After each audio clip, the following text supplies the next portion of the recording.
Yes, people, and welcome back to Southview Coys, the Rivals edition. Man, it ain't been easy, so I'm gonna get it out the way, man. It kind of stinks, man. Before I bring my guests on, man, let's just get out.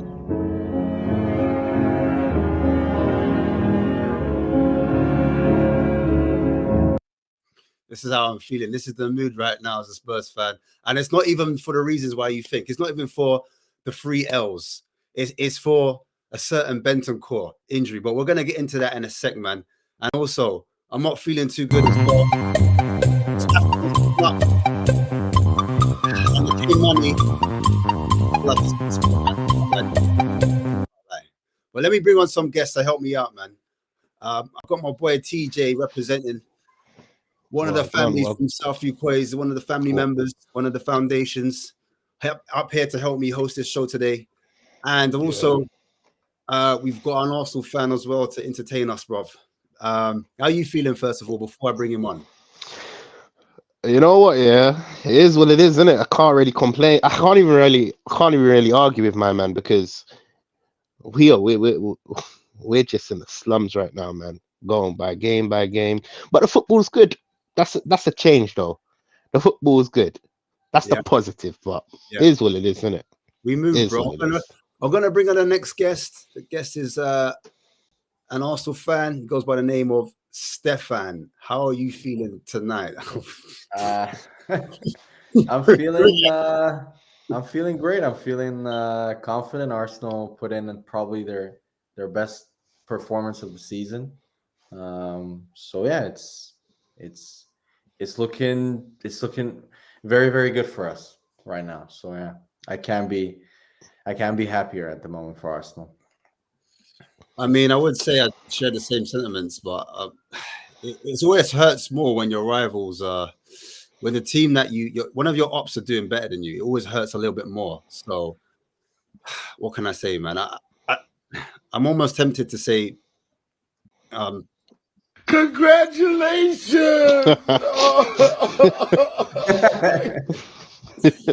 Oh man, yeah. But before we get to Arsenal, I just want to ask this question, and I'm gonna start with I'll start with Stefan. You know what? I'll start with Stefan. Are Spurs being Spursy? What I mean by that is obviously we're playing Aston Villa, and before Bentancur went off, we had injury. Before the injury happened, obviously we had loads of chances we didn't put away. But yeah, are Spurs being Spursy by not finishing our dinner? I have spoken on other channels about this. I warned a lot of the fellow Spurs pundits who were not pundits per se, but YouTubers. One of them even posted a background of him with the league table when Spurs were first. I warned him, not to celebrate too early. It's October they were ahead of Arsenal, this and that, and I wouldn't say I think you've been unlucky when it comes to injuries. However, when I hear the fact that that being overplayed, in my opinion, because it is not other teams' fault that Bissouma and Romero are suspended. That's not injury. You could argue. Romero, clear red card. That's on him. Bissouma keeps getting yellow cards. He got sent off against Luton. So again, that's not good. I don't know what you call it, game management discipline during the game. But going back to what you said about, I've heard a lot of narratives within the actual Spurs fan base, because before I actually go on the show, I read Spurs journalists, what they say. This narrative that Spurs dominated Villa and should have beaten them by 3-4 goals, I think, is once again a little bit delusional. If you rewatch the game, yes, you did have chances, but so did Villa. Watkins missed a sitter. Pau Torres missed a clear-headed goal that he should have scored. Even though you had. Can I just pause you a minute? What you going that? What you going off of eye test, or you going off of stats? Or you're going off the fact that Spurs could have scored 4 goals in the first 20 minutes. 20 minutes. But scored easily. Okay, but Villa in the first 2 or 3 minutes could have scored a goal or two also in the first minute or two. Right. But then you can say that about anything. It's all ifs, buts, and maybes, isn't it? It's all ifs, buts, and maybes. If Spurs would have been more clinical, they'd have banged that game up 4-1 in the first half. Yeah, but when for example, I remember when I gave this argument to Ash in the Arsenal Spurs game, where if Arsenal were clinical in the first 30 minutes, Arsenal should have been 2-3-0 up against you. Spurs fans were like, "Oh no, that's not true. We deserve to get a draw out of that game and stuff because we played better than you in the second half and stuff like that." But the difference between Arsenal and Aston Villa. Sorry, can I just pause you there? Sorry, I don't mean to carry on cutting in. You can carry on. Hold on. It's fine. I just want to just clarify something. The difference between Arsenal and Aston Villa, both the same name in it, but the difference is we're rivals. So the tension between Arsenal and Tottenham, form goes out the window. Yeah. Now, as you watch that game, if you watch the game, no, I watched. I believe 95% of people would say the same as I. I'm not just saying because I'm a Spurs fan, but we dominated that game. We should have won. TJ, I agree. In the first half, you were better, but in my opinion, I thought Villa were better in the second half. They controlled the game in the second half because I noticed, and I've noticed this in most of your games with Spurs. This type of football that you play, the reason why you have so many injuries, in my opinion, and you will continue to have injuries, it reminds me a bit of Bielsa's Leeds. They had a ton of injuries because of the intensity that they continually try and play it. And what did I say off camera to you? I said exactly what he said. And you know what, Stefan, bro? I rate your comment. You know what? Before you joined this thing, I said exactly what you said. This style is what caused us to have injuries. But 110. Yeah. No, it's and not only injuries. If you notice in most of your games, by the 65th, apart from the Sheffield game, if I'm not mistaken, by the 65th, 70th minute, you guys are pretty much like if we're talking the Villa game, you guys were dead. Like you were spent by the 70th minute. Like you were tired. Yeah. So in my opinion, we were dead. So we were dead and still getting chances. No, I'm not saying you weren't getting chances. I'm saying the intensity. So if you're totally dead though in a game and you're totally dead in the game, you're getting no chances, are you? Because you're totally dead out of the game. Who finished? Okay, Dan. Who finished the game stronger in the last 15 minutes? You or Villa? Be honest. Villa, 15 minutes. Okay, so that's my point. Okay. You guys tired. So what about the other 75?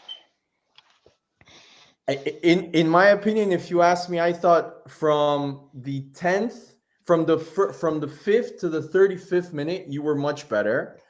The last 10 to 5 minutes in the first half, Villa were better. That's why they equalized. They had a goal also. They got it off. They didn't even make the goal. They got it off a dead ball situation. They got it off a dead ball. They didn't even work their way into the box and score.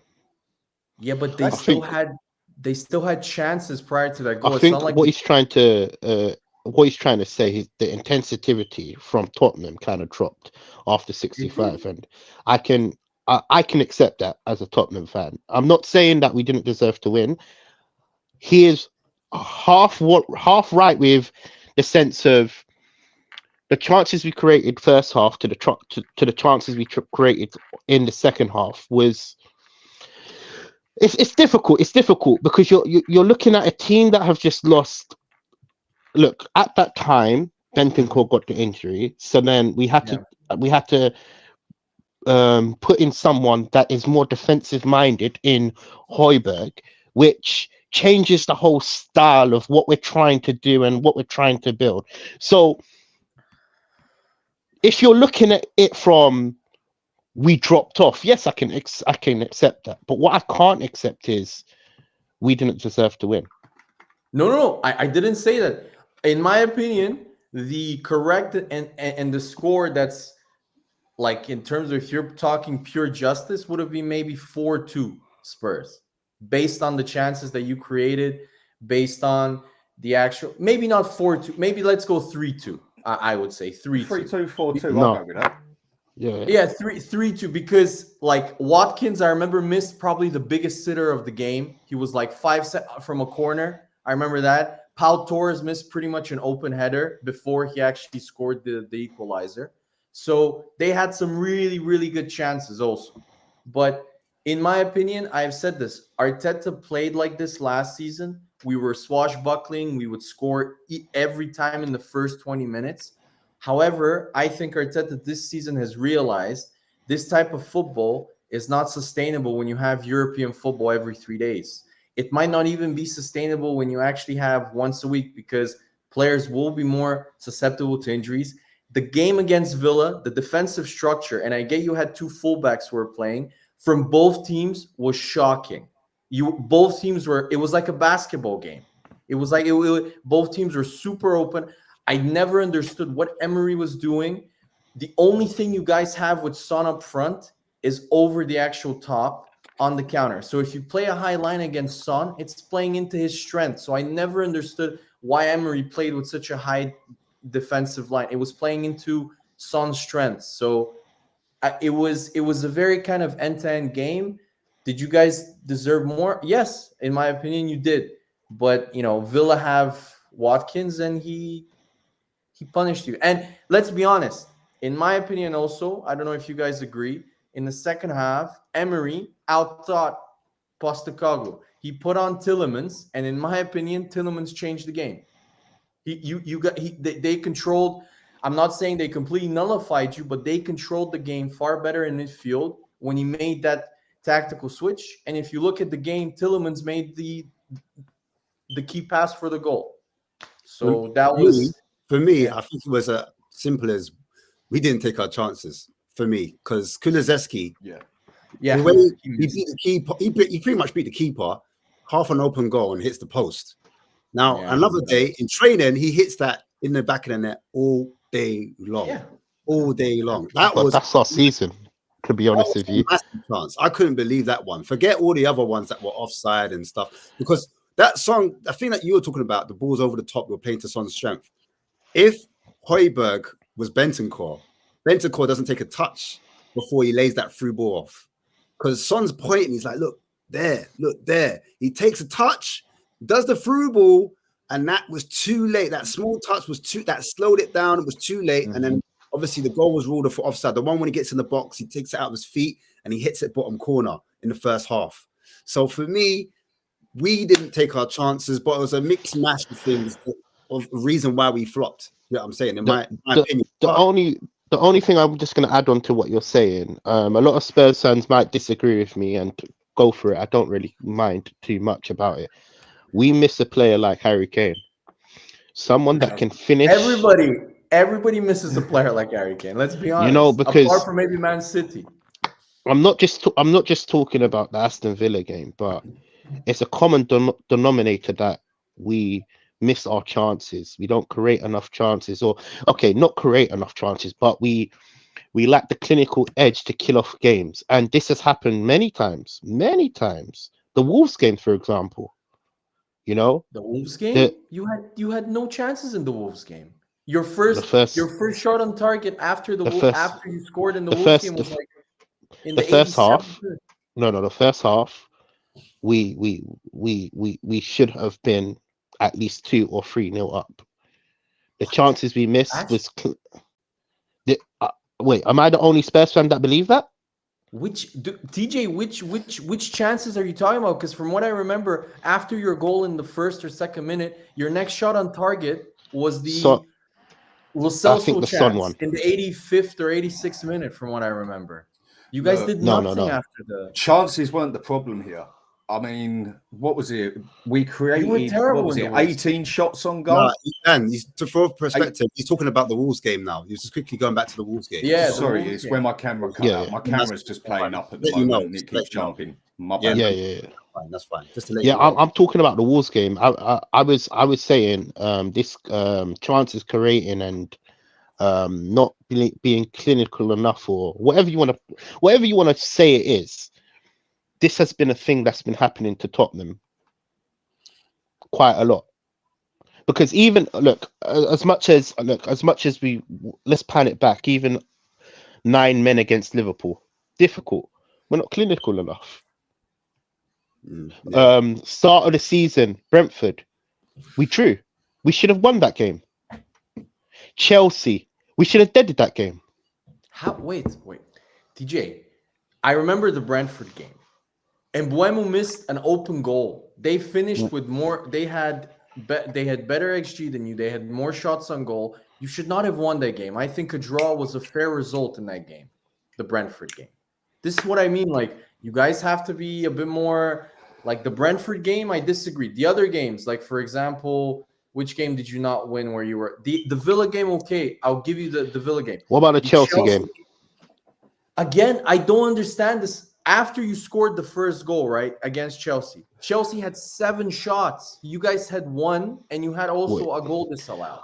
Chelsea were dominating you after that. That's from what I watched. And I hate Chelsea. Ash knows this. I hate Chelsea.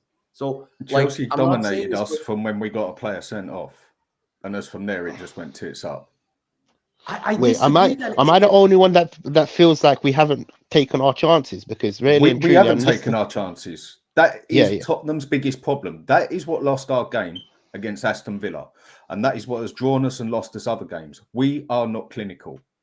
I thought it was going to be a problem with creating chances when we lost Maddison. But one thing I've been preaching for a long time is give Kulu a go as Cam in the middle. Because he'd done it at Juventus enough times with Ronaldo next to him on the right. And he also had to do it before Ronaldo was there because Chiesa came in and took his spot. He's even played striker at Juventus and won 2 Champions League games, if I remember, with Ronaldo. We've got creators there. We've got people who can make things. We ain't clinical. And that is what done us the other day. Pure plain Jane simple as that. We was not clinical enough. Before you guys carry on as well, sorry to interrupt, Dan. I just want you guys to look at this question here, and it says, is Son a good enough, is he good enough as a 9? Because obviously we're talking about chances, being clinical.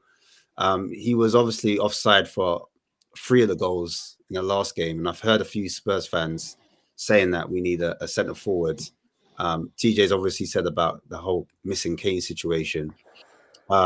I just want to know from you guys, is Son a good enough 9? I'll start with you, Dan, and then Stefan, and then TJ jump in at the end. So Son is a striker now in this day and age, the way I see it. I think he's done on the wing. Unless we played him as inverted forward, basically, I don't think he's got what we need for a winger. His passing isn't good enough, his crossing isn't good enough, and he has lost a yard of pace. But there isn't many in the Premiership who can finish as good and as clinical as he can with both feet. The problem is with Son is he's so patchy. You'll see 5 games and he'll get 7 goals. And he'll be up and he'll be on himself. And then he won't score for 2 games, and then he won't score for another 4 games, and then another 2 games because he comes down on himself too quick. And then next thing you know, he gets a hat-trick, another 3 goals, and then he goes drifting again for another 5 games. By one season, Son has been like that 24/7, all the time. He's too patchy to rely on as an out-and-out striker, but he's more than good enough to be an out-and-out striker if he can just get more consistent. Yeah, same with you, Stefan. Do you think he's a purple patch player? Is he like a Rashford?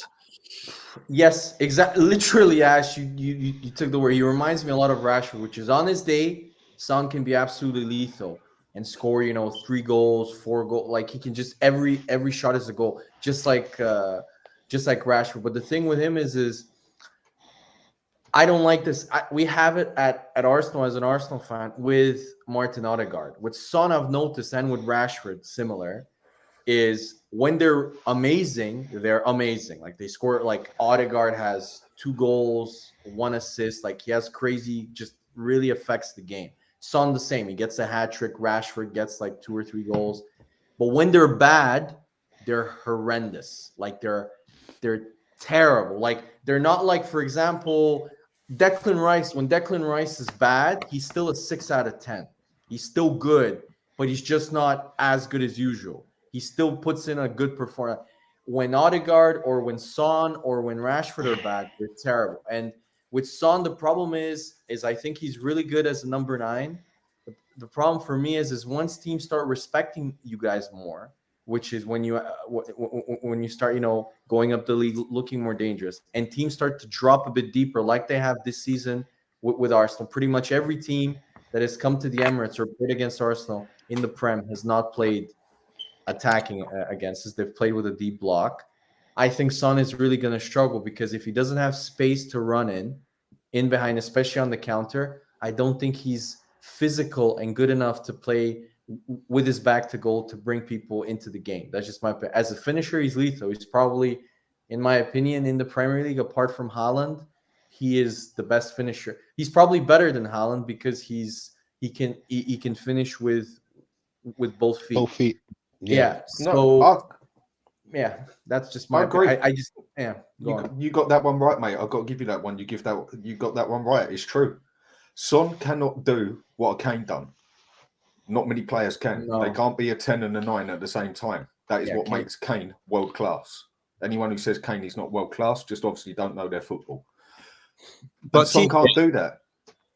TJ, don't you think that on another day, I don't know, wouldn't you say that someone puts half of those chances, at least one of those chances in, and changes the game completely? Because that chance where Johnson plays it across the box and it was slightly behind him, what can Son do? Son's in the right position. I agree that he's a purple patch player. When he's performing at his best, he's one of the best players for Spurs. And then when he doesn't get no chances, it's like, you're useless. We could just use someone else. But look, for me personally, and a lot of people are going to dislike this comment, I don't even think Son should be playing striker. We should obviously get a striker that is an actual striker.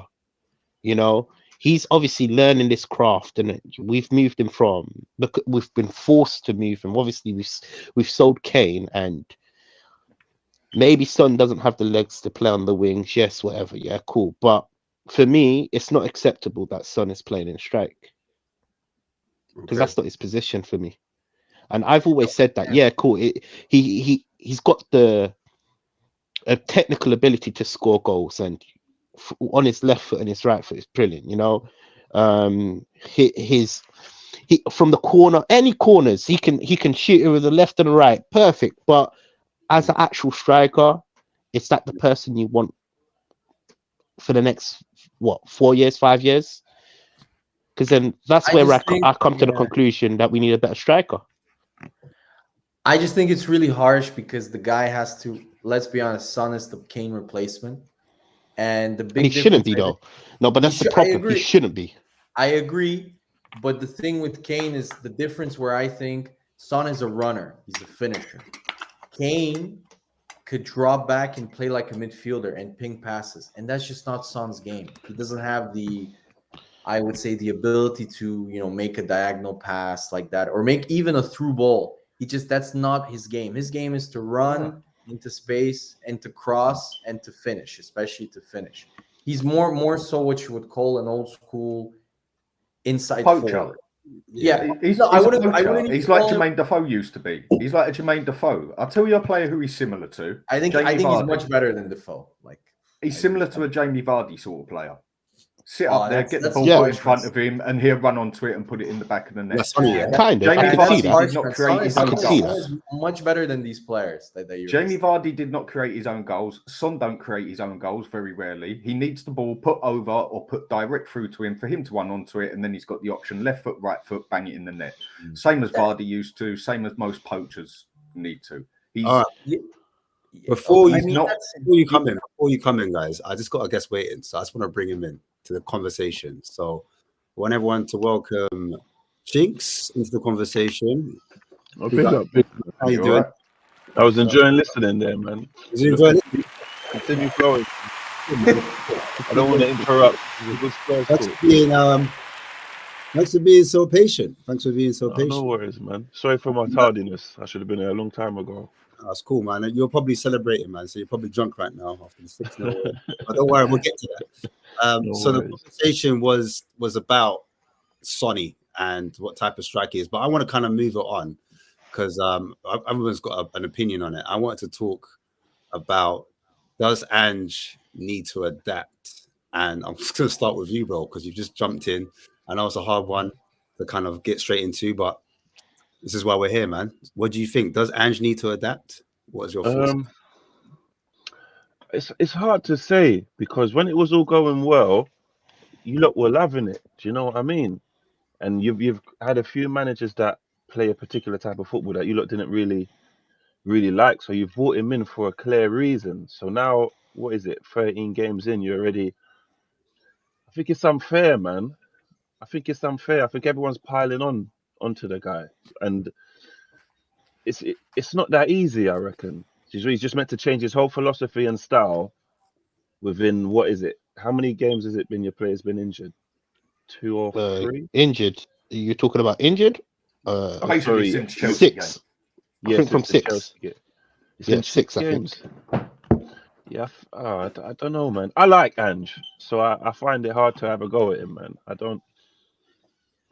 He hasn't. Has he got the? Because what's he supposed to do? Go back to what's not been working for the past few years? It's a fair point, but I think like where some people are frustrated, I think it's like Stefan was saying, we've gone gun ho, and TJ agreed quite a lot of the time. It's similar to like a Bielsa style, and it's actually caused more injuries in the actual team. So, is there a point where, you know, like I was saying to you before about Arsenal, actually Arteta, you're telling me about the control situation. We're trying to do this controlling thing. We're trying to defend more. We're not attacking as much. Is there any way that, you know, Ange needs to kind of, you know, slow it down, just for like argument's sake? I'm just throwing it out there. Do you think the style and philosophy is correct, and he should go carry on playing the rock and roll football because that's what the fans want? You know what I'm saying? But it took, when Arteta came in, remember we played about 10 men behind the ball and had a Aubameyang up top alone, like, you know what I mean, for a long time. So it's not that easy, man. It's not, and he ain't got the. I don't know. I just like Ange, man. I find it hard to have a go at him, to be honest. It makes sense. Yeah. Sorry, go on, Steph. Yeah, Ash. But here's the thing, right? If he loses, which I think he will lose against Man City, if he loses against West Ham, and he loses because it's obvious. For example, West Ham, in my opinion, I honestly, even though it sounds a bit loserish, the Man City game, just whatever happens, happens. I think you'll probably lose. If you play Royale and Ben Davis against Haaland, they're going to score 2-3. Like, it's going to be bad, in my opinion. Not only that, because also Man City from set pieces are super dangerous. They're huge. So they're going to score goals if you play that center back pairing. The West Ham game is, for me, the most interesting one because, in my opinion, West Ham are the perfect kryptonite for the Ange system. They're going to play super deep and they're going to break. They're going to play super deep. And not only that, they're going to play super deep and rely on set pieces where they're super good, West Ham. They have massive guys, Souček, Zuma, big guys. And if this type of if he plays with a high line against Antonio and Bowen, with that type of gung-ho style where they're going to defend super deep and break on you, and you lose, I do think that it's time to, you know, I get he's a really nice guy, and I get he's a really nice guy, and he gives really cool interviews and stuff and all of that. But honestly, as an Arsenal fan, I'm not like Chinks here. I've become fed up of just the media loving. If Arteta or Ten Hag had lost 3 games in a row, 3 games, including playing more attacking with 9 men on the field, they would have gotten absolutely annihilated in the media, especially Ten Hag. So for me, it's time to, you know, like there has to be some sort of results with the actual style that he has. Don't get me wrong. I think what he's done is remarkable in terms of the way he's changed your style. But I've told you before, go look at Emery in his first 4 to 5 months at Arsenal. He had a very similar effect. Arsenal looked really good. They went on a 22-match unbeaten run. However, I told you, the moment where I see if the manager is for real, when Emery had a chink in the armor, when we started going down around March, April time, the players also went down. Our form went down, and we lost in the Europa League final 4-1.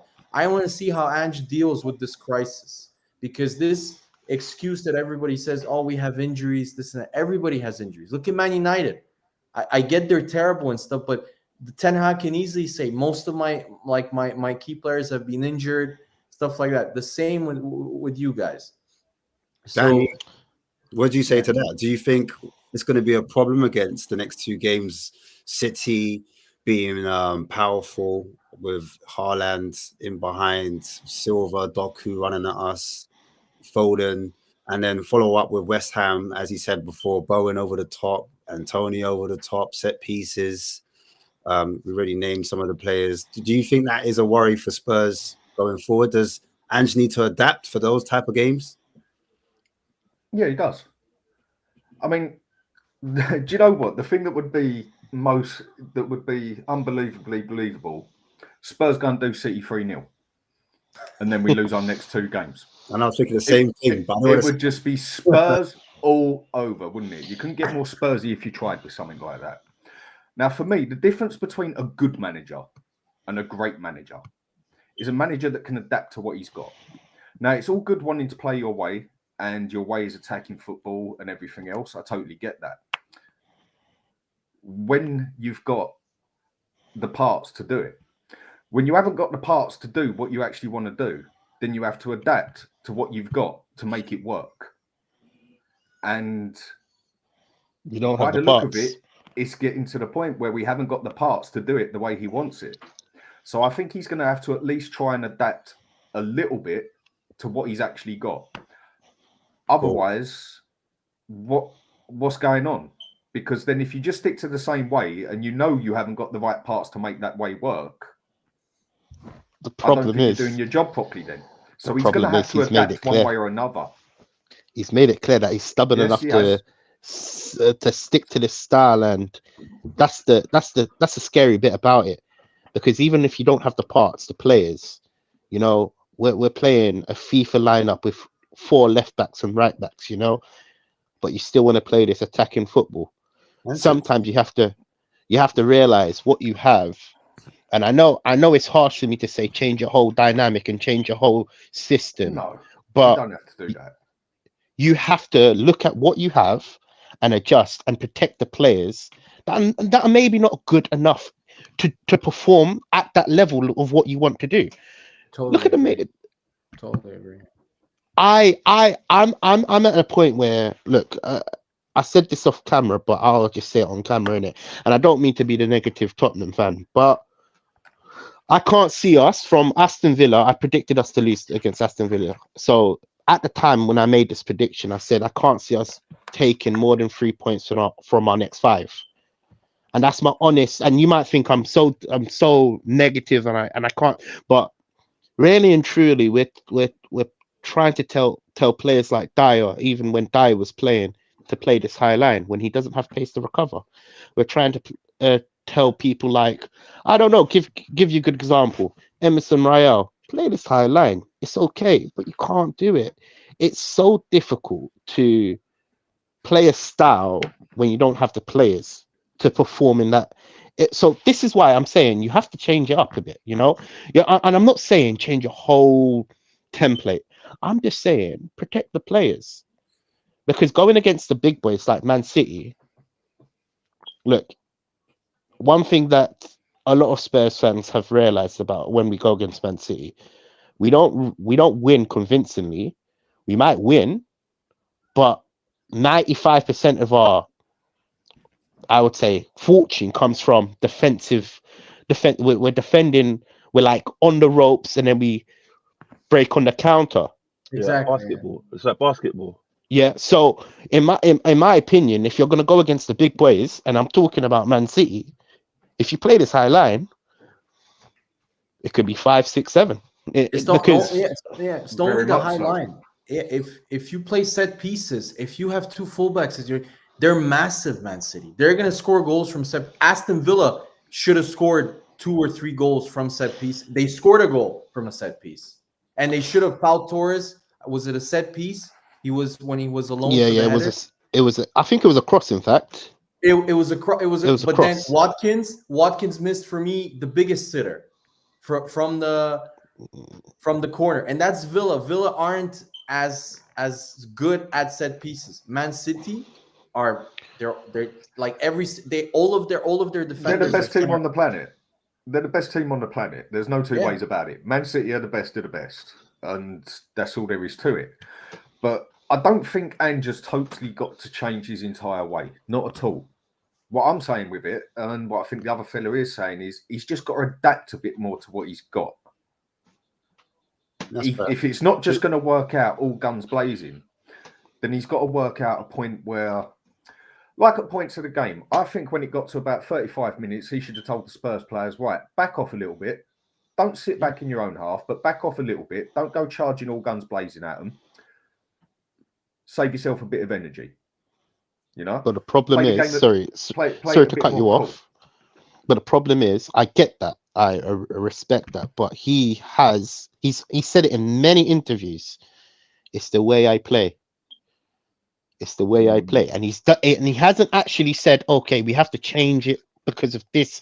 No, it's the way I play. Attack, attack, attack. And he's even said it against Chelsea. I can't quote unquote on it, but he said something, if I was down to 5 men or something like that, I'll still play attacking. I'll still play something like attacking football. So when you got a manager that is saying, that is preaching that this is the only way he plays, he's not going to adapt. Let's be honest with you. I didn't say stop attacking.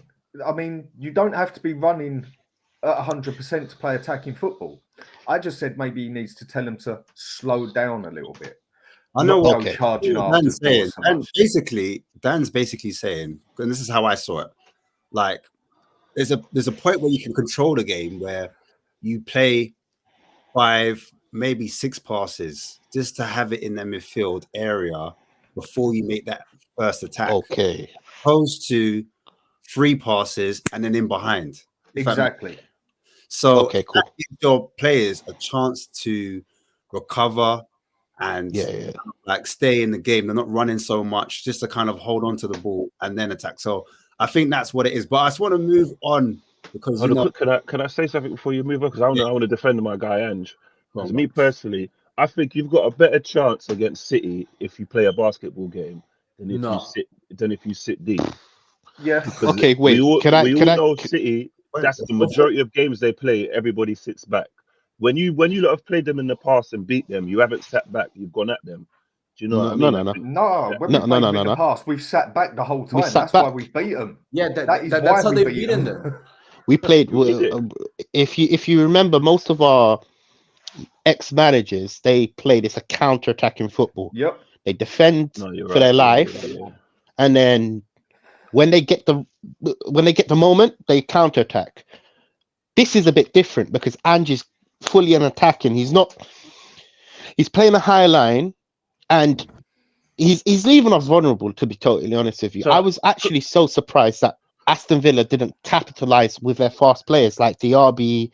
What's that guy called? Watkins. Bailey was totally out of the game. I was surprised that he didn't. That was my main factor. I was surprised. The thing is, the way we played, we were in the middle of the park, but the 2 of our players in Bentancur and Højbjerg, they basically ran the show because not only are they good at passing the ball, but I'm talking about the first 30 minutes or 20 minutes, as some people say. Not only are they good at passing the ball, but they're comfortable on the ball, if that makes sense. So anytime a Villa player will get near them, they're able to carry the ball into like a pocket of space and then find a pass into like a Son or Brian Hill or Kulusevski. And it felt like we were like gun-ho. It looked like counter-attacks each time. I was like, right, why does it look like we're just running at them all the time? But it's just the positioning of the 2 midfielders where they were picking the ball up and then threading those balls either directly or they were doing the pass before the pass or the pass before the assist, the key passes. You know what I'm saying? And because we had 2 of them, they didn't know where that attack was going to start on the right or on the left. And we were just boom, boom, boom, boom, boom on them. Do you know what I'm saying? So I think that might be that with the other managers, we were sitting back more. We went in the person's middle third. We were like in our own half, and then we would start attacks from further back. But it felt like we were going for it because Son and Kulu run from further back, if that makes sense. So they're doing longer runs in that counter attack. So it felt like we're going for it, but the difference is we were further back on that pitch, counter attack. I don't know Spurs as well as you guys, but do you genuinely think, with the team you got sitting back against me personally, I'm not about sitting back. For me personally, I'm about going for it. You know what I'm saying? Like we tried to sit in back. We didn't really sit back against Wolves, but we tried the less attacking style against Wolves. It was terrible on both ends, and we lost the game. And like even the energy of the players, it just looked negative. It didn't look like they were happy. They didn't look confident. They didn't look like they wanted to go for it.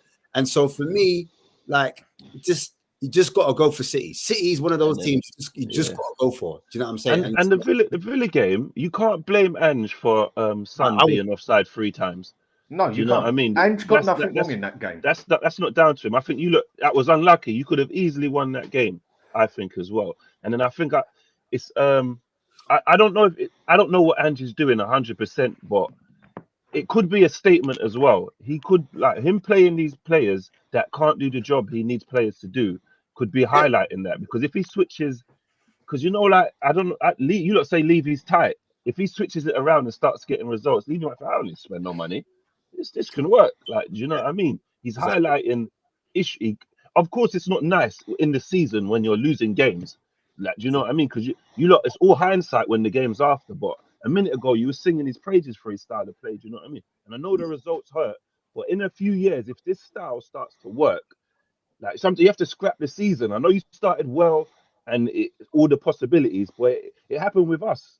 It happened with us when we're there passing it around and we're like, oh, just put it up the pitch. And it hurts now, but I think he's doing the right thing in the long run, personally. It's not even just down to his style of play. It's nothing like that. It's just there has to be a time in a game where you can tell your team, calm down for 5 minutes. Pass it about 5 times, 6 times, then go for it. Not just run your head off like headless chickens 24/7 and you're all knackered by 60 minutes. Now, you can play that way as long as you've got a good subs bench that can come on and carry that style on. Or we haven't. Scoring the goals. If you're putting the chances away. Exactly. I think his idea was in that game was right. We score 3 goals by half time, 2 or 3 goals, sit back a little bit more after that. But we weren't clinical enough. With the City game, we're screwed if we do and we're screwed if we don't. If we sit back, we've got a left back and a right back as our centre back positions, with the quality of Royale and Davis, or Dyer if they put him in there. We're screwed. So we've got to go for it, basically, because it's a catch-22 situation, and you only win games through scoring goals.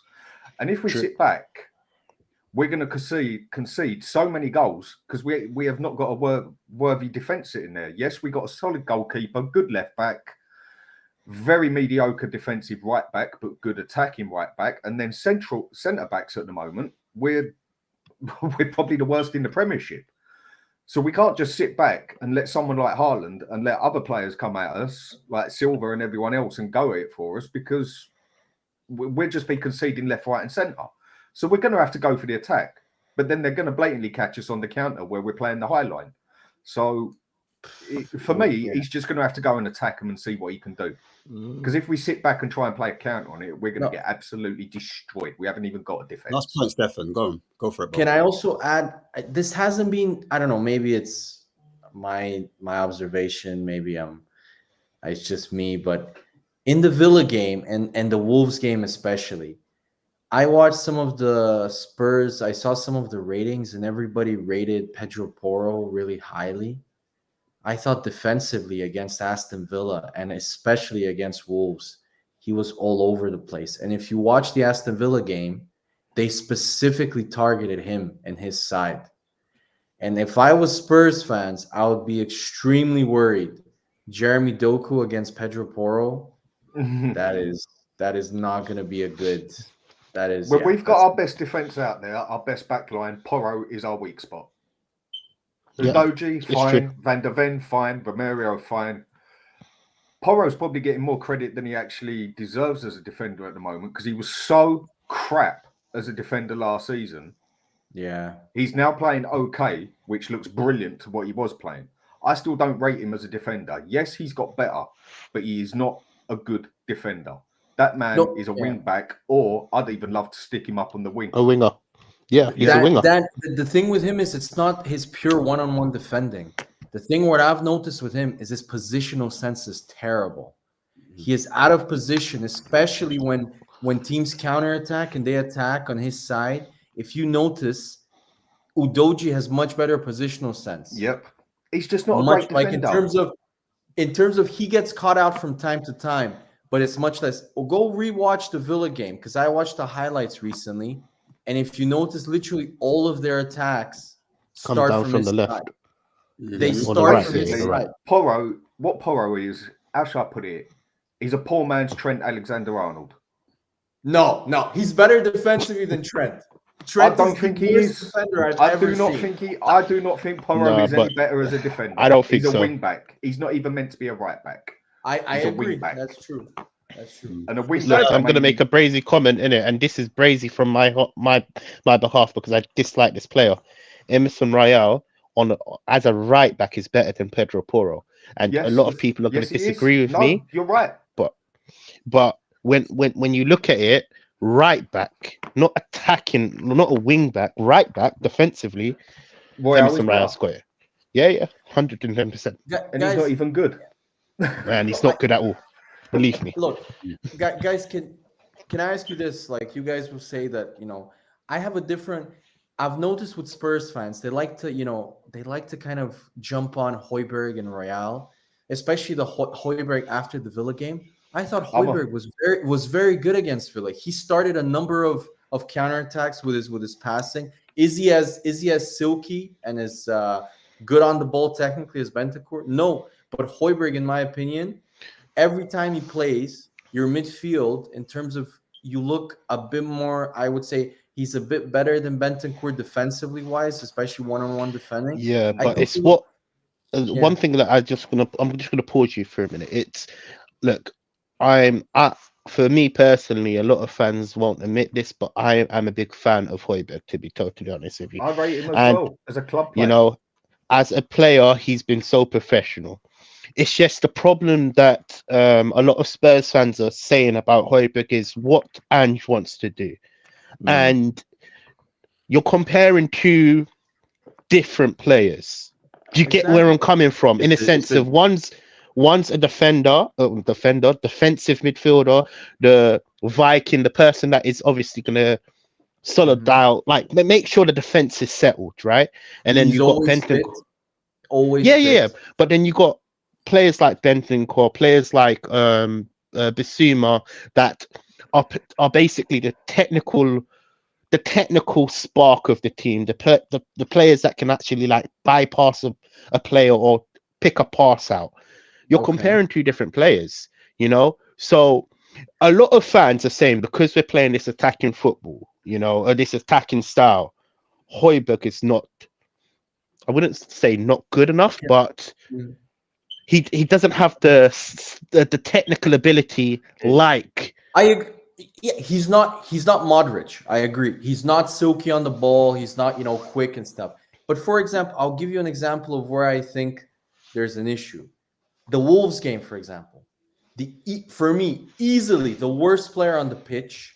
After the game, I read Højbjerg got a lot of stick, Royale. But for me, in that game, the worst player on the pitch easily was Bissouma. Bissouma was hiding in that game. 110%. He stunk it out. Terrible. He was all over the place. Lemina and the other one, I think João Gomez, totally outplayed Bissouma in that game. But nobody said anything about Bissouma's poor performance. Everybody harped on the fact that Højbjerg didn't play well, that he was negative. Even though, in my opinion, Højbjerg played much better than Bissouma. So I just think fan bases have this thing where you always have that one player that if he has one bad game, people focus on that bad game far more than, let's say, some of the favorites. Like everybody says, Højbjerg isn't good enough, he needs to be sold. Skip, in my opinion, is a lot way worse than Højbjerg. Yeah, nobody talks about Skip. Højbjerg is good enough as a squad player, and I personally, I'm one who sticks up for him. No, he wouldn't be my pick for a first 11, but as a squad player, he's more than good enough for a game against, like, when it gets a bit physical against someone like Palace. He's good for a game against someone like Fulham. You can even bring him on at half time in other games and whatever, and that to steady up the back. If you actually check out where the fella plays, I mean, at Denmark, He plays all three positions. He plays DN, MC, and Cam. He's done it all for Denmark. He plays He's everywhere. just not a technically gifted player. But for me, as a club player, he's more than good enough to keep at Spurs. And the situation and the fact that we want him to go before the likes of Oliver Skip. For me personally, it makes no sense. Something's gone wrong. He's awful. It's only because I think they can get money in for Højbjerg, but from what I've read, they're not going to sell him now. But I just want to change it slightly. I want to change the conversation just a little bit because we could be all day, and Arsenal have obviously just played. Do you know what I mean? So we've got to talk about, and it is a rival show. We were trying to keep it with Tottenham. Now you messed it up, man. You messed it up. Listen. I said, listen, what? Arsenal won. Was it 6-0? Was it? And 6-0. A certain boogeyman. I call him the boogeyman. A certain man scored in Havertz. Havertz actually scored, man, and looked really good. Does Havertz start from here on? And I'm asking that to Chinks. But it don't work like that. Do you know what I mean? He could start, but it's about the game. Do you know what I mean? It's about the game and the game state, because you were in the WhatsApp group with me. I've gone blue in the face while I've argued and defended about this guy. It's just This is why I'm asking. It's a game to game thing. Who's your next game? Let's bring that up. Who's your Wolves? Wolves at home. So that's an interesting game. So you should start against Wolves because they're going to defend deep. Where would you start him, Steph? I would start him in the same position as he played today and against when he came on against Brentford, number 8, because Wolves are going to defend super deep because Gary O'Neill isn't crazy. He's not going to play open football against us, and we're going to put in a lot of balls into the box. And you saw against Brentford, he won us the game. Today was the first time where I saw Havertz in a different light in terms of on the ball, because Havertz, in terms of making runs, if you watch the game, he makes really good runs. They just don't find him. They found him against Brentford and he scored. That's an extreme. That's a great point. Today on the ball, he looked like he had confidence. He was super silky, super technical. Something that Ash knows. I'm a huge fan of Granit Xhaka, but I noticed against the top teams, although Granit Xhaka is tough as nails and will never hide whatever game it is. When we play against the best teams where the technical level goes really, really like at an elite level, Granit Xhaka just doesn't have the technical level to compete. Yeah, but you would prefer Granit Xhaka over Havertz. Let's just put it like that. No, not right now. Really? Not for the system. If I was an Arsenal fan, if I was an Arsenal fan, maybe Havertz is not a good player. To be honest, he's not a good. And look, again, one performance doesn't change. Go on, go for it, bro. No, because this is, again, I want you to tell me one attacking player in the last 4 or 5 years that was good at Chelsea, that was actually good. Because you can't name me one. To Chelsea. No. Don't just compare it to Chelsea. Yeah, when their top player comes out, has scored 7 or 8 goals in the season, and it was Havertz. That just about shows how poor everything was. Havertz has not had one consistent season since he's come to the Premiership. Not one. But Dan, if you want to talk about a patch player, he's what is it? 10 games off, 1 game on. All right, he's done okay the past 2 games. I agree with you, Dan. But here's the thing. Havertz went from Bayer Leverkusen, where he was probably one of the hottest young players in the world in terms of the most coveted, playing a number 8/number 10 role, and they shoved him at number 9, played him at right wing, changed coaches. He had no continuity. Every single player, if you look at every single attacking player Chelsea signed, they took Pulisic, who was one of the best young wingers in the world, from Borussia Dortmund. Pulisic now, they couldn't even get 15, 20 million for him from Milan. Timo Werner, one of the hottest strikers in European football, complete flop. Ziyech was one of the key players for Ajax when they reached the semifinals of the Champions League. Flop. Every single Thomas You could Tuchel. go I've and don't told stop this there. You to could Ash go. before. You could say Torres. Don't forget Torres. Don't forget No, Shevchenko. You can but say Torres Hernan is Crespo. Torres is way Yeah, they've back. done it forever. Andrei Shevchenko. Yeah. Chelsea are but known at ruining strikers. That's Yeah. a bit harsh because Chelsea back in the day, they had Drogba, they had Salomon Kalou, they had Malouda, they had good attacking players. But the last They've 6 had to two good 7 years, strikers. Yeah, and Two Drogba didn't even strikers who score that actually much. made it. yeah, Yeah, okay, but literally. but now Chelsea are so bad they don't have strikers ever since Torres, and they don't even have good wingers. Look at their. But I don't They think haven't they've had one good strikers since winger. they lost Drogba. I do not think Yeah, Chelsea you're have right. had. They've had on paper. They've Costa had some was of the all best right for strikers a on while. the planet. Costa, yeah, But Costa was every decent. striker Costa that seems was to go pretty good. Chelsea yeah. disappears. Basically, I don't know why Chelsea just seem to kill strikers.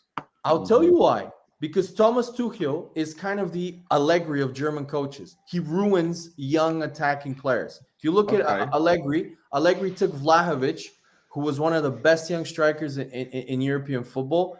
He's benched him, and Vlahovic doesn't look like the same player. Chiesa has gone down. Tuchel is the same. What happened with Shevchenko? Shevchenko. What happened with Crespo? What happened with Hernan Crespo? Crespo left Chelsea, went to Milan, and was really good at Milan. So it's not like So what we're saying is, it's not just that one manager that's been there. Chelsea over the past 10 years have totally destroyed strikers. There is only about 1-2 strikers you can say that actually made it there, and that's Drogba, maybe. I don't know about that. I mean, who was the Spanish one? Costa. Yeah, Costa and Drogba are the only two strikers that have lived up to standards. Anelka was a hit and miss. Anelka was amazing. Anelka was back up to Drogba. Yeah, he was a hit and miss. Yeah, but he was still, that's what I'm trying to say. He's a hit and miss. How was Anelka hit and miss in Chelsea, guys? What were you watching? No, he wasn't. He never lit it. Anelka never run the show when he was at Chelsea. There's only been two strikers they've had that have done it. He was still really good. He wasn't like Timo Werner, who would score 1 goal every 10 games, or Kai Havertz, who'd finish the season with 7-8 goals as their top goal scorer. Torres went from 50 goals a season to about 5 with Chelsea. Shevchenko went from about 40 goals a season to about 6 with Chelsea.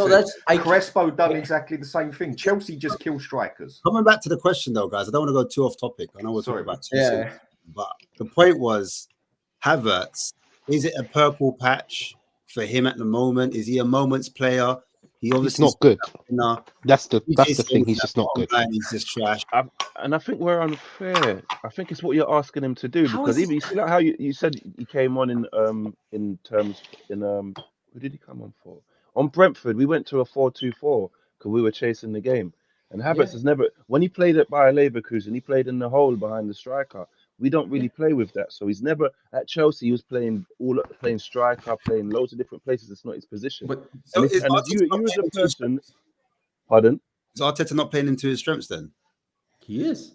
If he's playing him on the left side 8, that's not his position. That's not where he's got the best football out of him. What actually? Rumors have it. Wait. Rumors have it. His best position is left back. Wow. What then they conceded, and then this is the thing, like he played left back, he played left back, he played left 8. That's one thing I have to say about Havertz. He can play everywhere. No. There's definitely something versatile in there. He's good technically, and for no. One thing I have to say about Havertz, he's versatile, but and that's what Arteta loves. Okay, about cool. The thing is, we're talking about Havertz. He's obviously replaced. Let's just say Xhaka, right? Is that just Xhaka replacement? Not necessarily. I think that's kind of lazy. No, but you think so? I think Rice more replaced Xhaka, and Partey's not fit. I disagree. Okay, maybe I'm wrong then. I think Rice and Partey, yes, although maybe in the biggest games like against Man City, Rice and Partey will probably play together.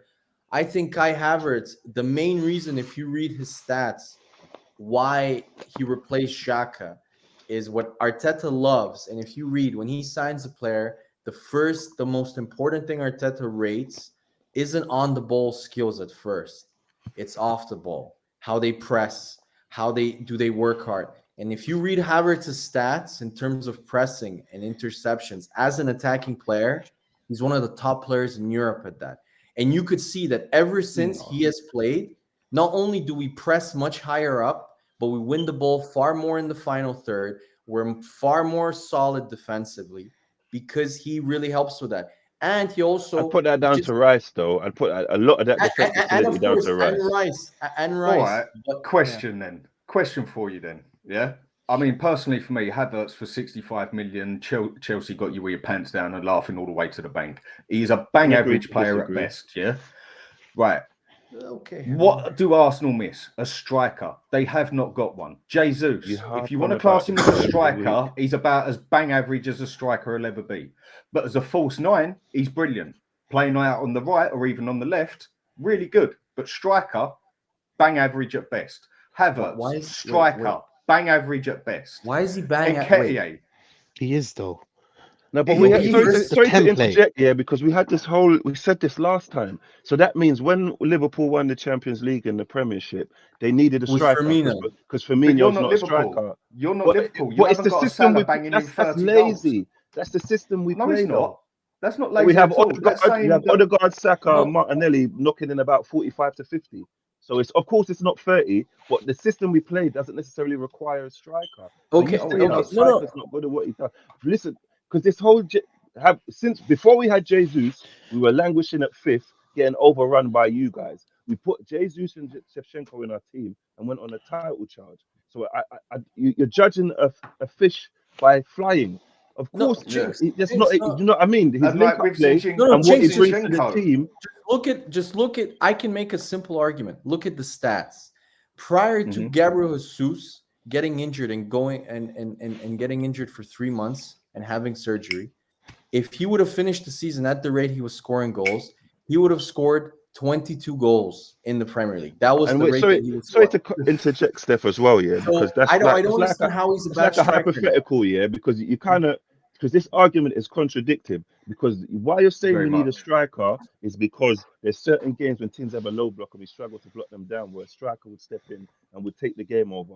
The person who you hate and everybody says is trash is the person who came on the pitch and done what a striker did and stayed in the 6-yard box and knocked a header in. Bro, your mic is like fluctuating with sound. It's going low and high. Yeah. But Havertz came off the bench and done what a striker would do. Do you get what I mean? And obviously it depends on what you're judging him by. He hasn't hit the form where he's looking amazing, assists every week, but there's been major. He's a moments player. Champions League final, he done something. The other day against Brentford, we played City. We played City. He gave the assist to Martinelli. Big games that we weren't winning last season. He's come on and made a difference. Brentford, all the pressure's on. We need a win to go top. City and Liverpool have dropped points. He's come off the bench and he's done something. If you would have had a striker last season, you'd have won that league. No, if Saliba had stayed fit, we would have won the league. We went from Saliba to Rob Holding, which is the equivalent of us going from Saliba to Eric Dyer. And it also showed Zinchenko for how poor a defender he is as well, didn't it? No, yeah, but then it's just late. Again. Who was at fault for 5 of the goals? 5 of the last goals you conceded in the games that mattered. Who was actually at fault for it? Ramsdale. Ramsdale. Go back to 5 of the goals. Zinchenko was at fault for actually 5 of the goals because Zinchenko is just another Porro. Brilliant at going forward, but he's a crap defender. Please. Yeah, I think this is just so late. No, but that's something I agree with, though. Zinchenko is not a good defender. First of all, Zinchenko as a defender, if you look at his stats, he's very good, apart from one-on-one defending. Heading-wise, Zinchenko when he hasn't got Saliba covering him. Okay, no, wait. So you don't watch us enough because Saliba don't cover him. Yeah, it's Gabriel who covers him. No, Gabriel because Saliba plays on the whole other side. Saliba covers Ben White, and we play 3-back, and he steps into midfield. We're only when we're out of possession that is at that position. Do you know what I mean? You don't watch us enough to make this analysis. No, it's fine that he thinks he isn't the best defensively, but if you read his defensive stats, he is far better than Pedro Porro or Trent Alexander. For example. If you want to go to stats, then stats in the past year, Romero's better than Saliba. That's true. Oh yeah. But we had a shit year. How is that? Why do you relate it to stats? So how does that statistically make sense when you conceded more goals than us? No, they're using. But you're talking about Arsenal and Tottenham now. I was talking about Saliba and Romero. Yeah, but what are these numbers based on? Okay, who had a better season, Kane or Jesus? Last season. Where did he finish? Last season, who had a better season? Kane. What in terms of goals and assists? I didn't say that. So I asked don't who had a better season, Kane or Jesus? Kane. In terms of goals and assists, Kane. But let's not forget how long Thingy was injured for. Yeah. Okay. Jesus was out for 4 months. But so who had the better season? Right. So Kane. we're now talking about two players. To poke another hole in your argument. Kane and Jesus. Now Saliba and Romero. Forget where Arsenal finished because no one mentioned who had a better season, Arsenal or Spurs. Who actually made more tackles that qualified? Who actually had but you're removing a lot of context. Who played better?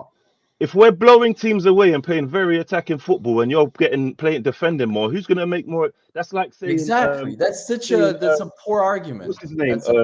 Who got relegated? Saying someone who's relegated keeper played better than us because he faced 1,000 more shots. Like you're removing a lot of context to make a point. Stats can be deceiving, like we said. I never brought up stats. Wait.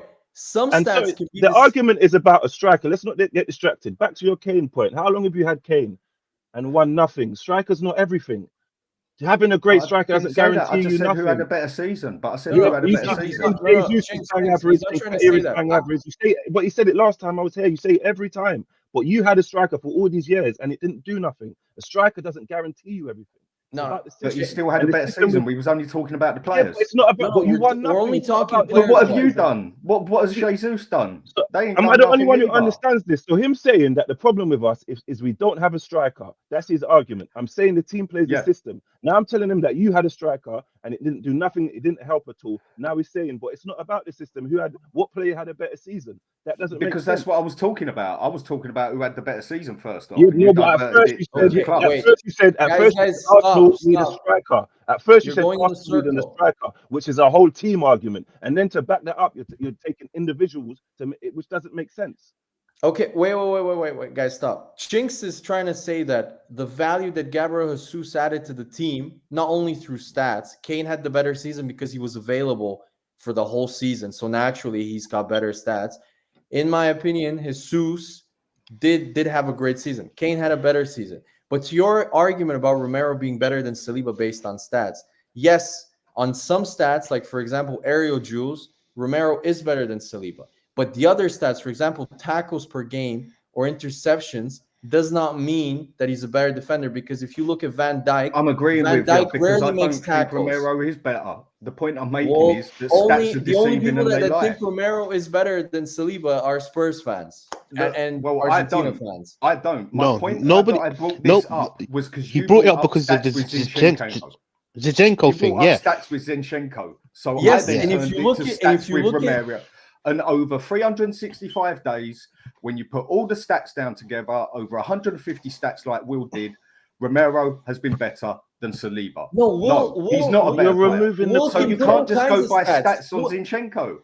No. Don't please don't use Will as a reference because I'm gonna get annoyed. The guy predicted Spurs. The guy predicted Spurs are gonna get 86 points last year. So I wouldn't use him as a reference in terms of stats.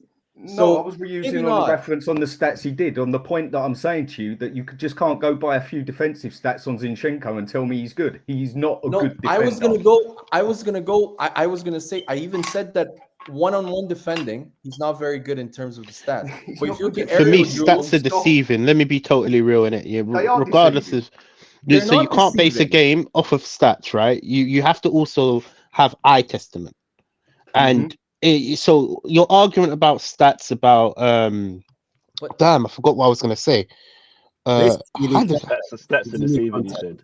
Stats. You said I shit, man. No, you need to combine it with video scouting and stats. Like for example, when we signed Shkodran Mustafi, he had amazing stats. He did. If you look at his stats, he was great in the air. He had one of the most amount of tackles and interceptions. I agree. They can be misleading.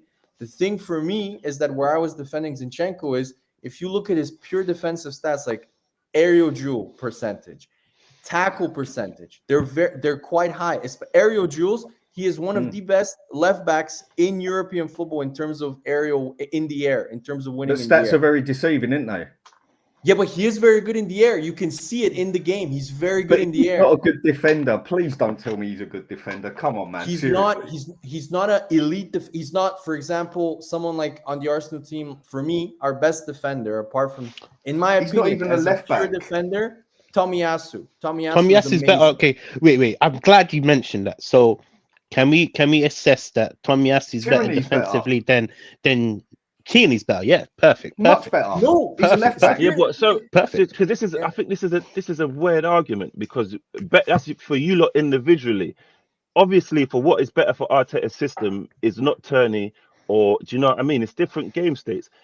It doesn't work like that. And back to the thing, because I have this argument with so many people about Arsenal here, about the striker thing. Last season, we scored 88 goals.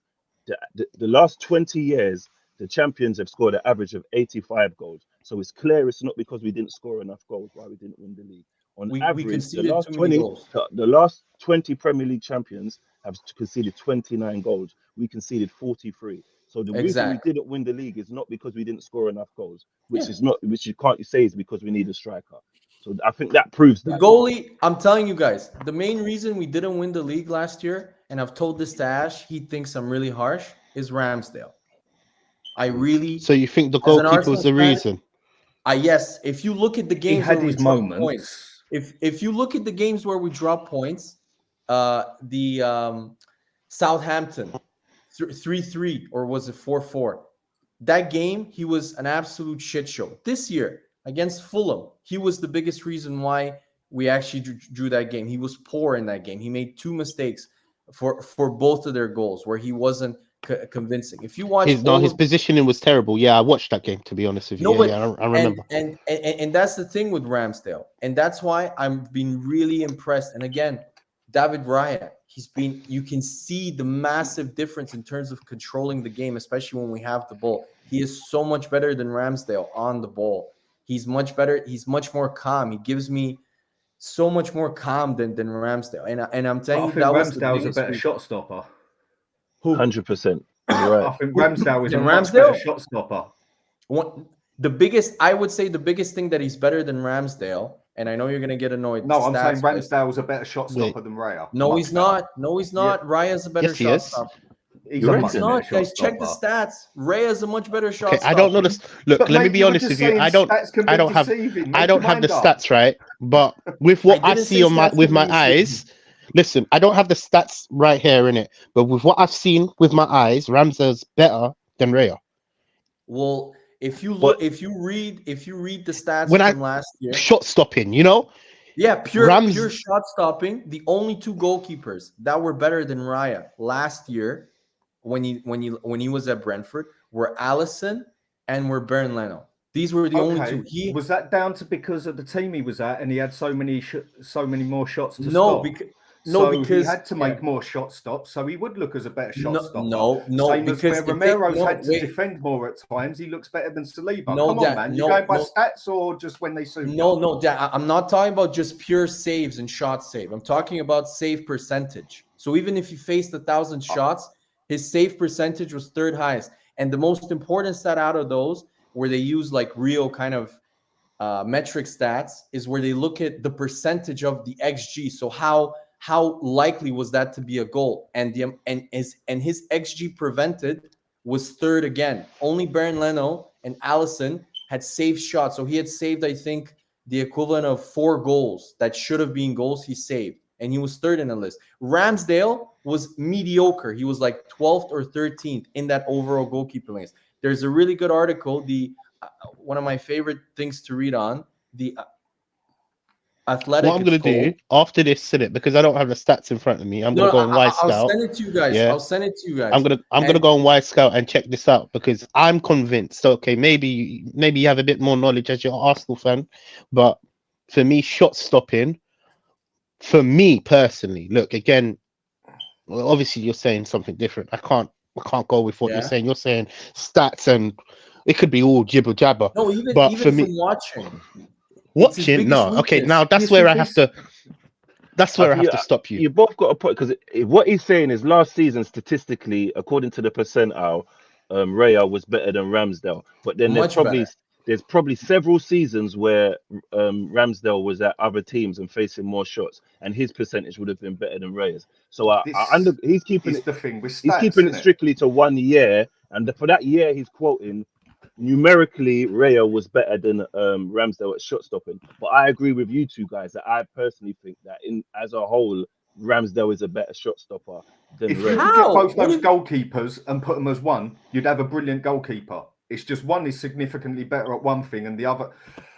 I'd look at Ramsdale as an old school goalkeeper. Biggest weakness is the shot stopping. I don't know what you guys have been watching. Ramsdale is an old school keeper. I don't know. He's like a David Seaman. He's like a Peter Schmeichel. He's like a Peter Cech. He stays on his line, and he's bloody good at it. But these days, the way they play with a sweeper keeper, you want your keeper to come out. You want him to be good with your feet. You want him to be that fourth, fifth, or third defender at times. And that's what Ray is way better than these players. Ramsdale is a borderline goalkeeper, and he's better than Raya at it. But Raya is a better goalkeeper, sweeper keeper. Modern goalkeeper, yeah. Sweeper keeper, yes. Which Manuel Neuer started all. Yeah, but here's where the major difference is, where I feel as an Arsenal fan, which is, I've told this to me and Ash at argument. For me, a good keeper is a keeper that when you watch him and then when you support your team, he brings calm to you can just feel calm with him. Like, for example, Petr Cech at Chelsea in 2005. That is like, whenever there's a cross, Petr Cech is going to get it. Petr Cech was insane at gathering crosses.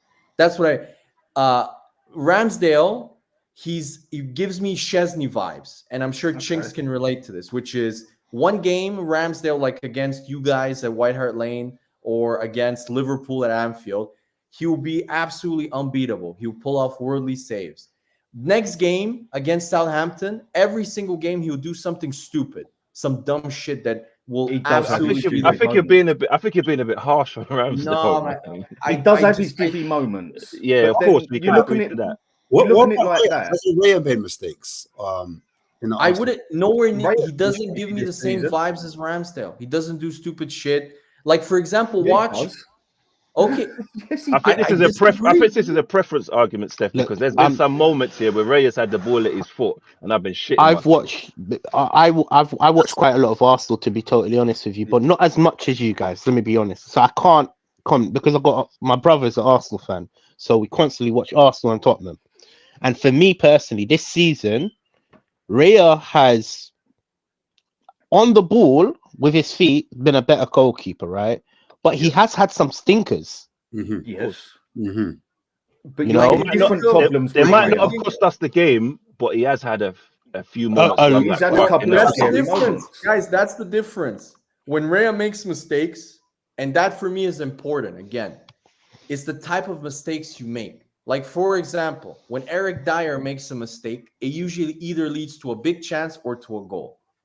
When Højbjerg makes a mistake, it doesn't usually lead to a goal or a big chance. For me, that's also an importance of football IQ. That could be positional, though, because if Dyer is the last line of defense before the goalkeeper, and Højbjerg has defense behind him. Yeah, against Brentford, look at the mistakes Ramsdale made against Brentford. That should have been a goal. That should. But look at when Raya got pressed and the ball almost against Man City. Against City, it's happened 2 or 3 times, and then look at the goal that Mudryk scored. There's a lot of things. I was going to say, look at Ramsdale with Chelsea. Not Ramsdale, sorry, Raya. There's a lot of moments mistakes off of him that you won't see off. Ramsdale with Alvarez as well when he that close call. Yeah. And I'm not shutting your argument down, Steph, but I think it's a bit too early to say Ray is clear of Ramsdale in an Arsenal shirt. Chinks, Ramsdale is gone, man. He's gone at the end of the according to Aaron, that you're right, but our argument is it's a bit harsh on Ramsdale. I don't think so. I don't. If you look at it, if you look at his stats, if you look at his pure, forget the stats, right? Compare his first season to his last year and to third. Has he improved or has he regressed? If you look at the stats, he has regressed. Completely. We conceded less goals last season than we did the season before. But his save percentage and everything else in terms of pure goalkeeping stats have regressed. His first season, he was in the top 5 keepers when it comes to stats, and you could see it. He was key to us finishing 5th, to us kind of looking like we have a football identity. Then in the season where we were challenging for the title, let's be honest, did he have as good of a season last year as his first season, Chinks? No. Am I right or wrong? He did. I can't remember all the games, but I remember the Liverpool game, 2-2. He saved us. We should have. There's a lot of chances they could have. Yes, he did. I think Ramsdale has been hard done by, to be honest with you. Yeah, he has. Everybody knows he has, TJ. Everybody knows he has. No, suddenly, last year, Spurs fans were saying Ramsdale is overrated, this and that. Now he's hard done by, and he's better than. No, but listen, as a Spurs fan, cool. Look, we're generally talking here, innit? And I'm not gonna shy away from the conversation. Loris all day long. Loris is done. I will have Ramsdale over Loris all day long. Exactly. No, not Loris's whole career. No. Oh, okay. I'll be honest with you guys. I never rated Loris. Ramsdale could have laced Loris's boots. It depends what you're asking for, though, because with defeat, Lloris has never been that guy. Lloris is probably the worst keeper with his feet. You need context with Ramsdale. Sorry to cut you, Steph. You just need a bit of context, because 1 minute, Ramsdale's number 1. The next minute, no explanation, Raya comes in, and then obviously I see like Ramsdale being a cheerleader for Raya, like, yeah, go on. I'm like, what's going on? This is cool. 2-2 now. He's coming back in the game, and I'm like, it's a cup game at that. Like, your confidence is knocked as a keeper. You need regular games. When you're taking a keeper out of that situation, it's not like a defender or a fullback or midfielder where you're constantly changing. Goalkeepers don't really change. And for me, when they took him out and they brought him back in, I thought, his confidence, it's not going to be quite the same, is it? Arteta's created a serious problem. I feel like he got he hasn't. He's created a culture of, if you don't perform and you're not good, I will replace you with someone better. Something that Pep and Sir Alex. Wait, but I'm struggling to Sorry. I've been listening to you for I'm struggling to understand where Raya has gone wrong. Like what performances? Ramsdale. Well, right, yeah, Ramsdale. What performances? Like, he hasn't been poor. He hasn't been one performance. Do you want me to tell you why he got dropped? He got dropped when we drew the Fulham game, because we drew. If you watch the game, he might have not caused the mistake. Again, if you watch the game, he kept making mistakes, and there was the key for me, which is his biggest weakness, which no Arsenal fan, I'm shocked, talks about. His biggest weakness, Ramsdale, is coming out for crosses, especially on set pieces. The Fulham goal was his fault because he didn't come out. He doesn't command this box the same way Raya does. Basically saying exactly what I said. He's an old school goalkeeper. Yeah, but old school goalkeepers, old school goalkeepers hardly ever used to come off their bloody line. I don't know how far back you watched it. Schmeichel, wait, are you saying Schmeichel didn't command his box? But you didn't see him coming out of his box very rarely. But you didn't see him come out of his 6-yard box a lot of the time. Buffon used to stay on his line all the time. Peter Cech on his line. It's just a different time. What? There is not a better keeper airily than Peter Cech. On set pieces and on crosses, there's not a better keeper at gathering crosses than Peter Cech. What I'm trying to tell you is the difference between the two players you're looking at is one is a sweeper keeper, one isn't. The sweeper keeper style adapts more to what Arteta wants. Mm-hmm. But there's going to be other things that Ramsdale is better at. You're going to see mistakes that Ramsdale makes that Raya won't, because they play a totally different way. But then that goal that Chelsea got against you, that wouldn't have happened with Ramsdale because he wouldn't have been that far off his line. He'd have been on his line and caught the ball. It happened against Fulham. Go watch the game. Not like the one against Chelsea. That was down to the centre backs, though, man. What I'm saying is they're different keepers. Total different keepers. Dan, I agree with you completely. But again, the argument Ramsdale's a better shot stopper, I think, on the line. I don't know. I disagree with this, but I think they're both. I think their strengths are not shot stopping. I think Ramsdale's strength is honestly. I think Ramsdale's strength is playing with his feet, but Ray is just better. No, the other way round. What? You mean? You've got that the wrong way round. I'm telling you guys, go read his shot stopping. His shot stopping is not very good. Maybe I don't watch enough Arsenal, but Ramsdale is not better with his feet than Raya. That's why you got Raya, because he's better than Ramsdale with his feet. You said it the wrong way round. That's all. No. We got Raya. I'm telling you, Ramsdale. If you read the transfer stories, our number one target 3 years ago when we signed Ramsdale was David Raya. But Brentford wanted too much money for him. They said he's not for sale. So we went to our second target, which was Aaron Ramsdale. This year, Arteta had an opportunity this summer to get Raya. And you saw, like what I saw last season, that Ramsdale has regressed, is not good enough. So who's better on their feet? Who's the better sweeper keeper? You've lost me now. Who is the sweeper keeper? They're both good sweeper keepers. No, they're just not. Raya's better. An old school keeper. You agreed with me that Ramsdale is an old school keeper that stays on. No, he's not an old school keeper. Raya is one modern day keeper that comes off his line. Ramsdale's more of an old school keeper than Raya by far. Much better. Better with his hands. Better with his hands, in my opinion. How is he better with his hands? One more thing as a stat, Brentford, Raya conceded more goals than Ramsdale last season. So statistically, Ramsdale's better. I just want to move it on. I want to move it on, guys. I know move on. This goalkeeper talk. It's great. I love it. Everyone's got an opinion on it. So it's starting on habits, isn't it? Imagine fighting with who should be their first goalkeeper. It's mad. To me, it's mad. It's mad, isn't it? It's more pressing. To have the choice. I want to get back to the Champions League talk, because obviously Arsenal were in the Champions League.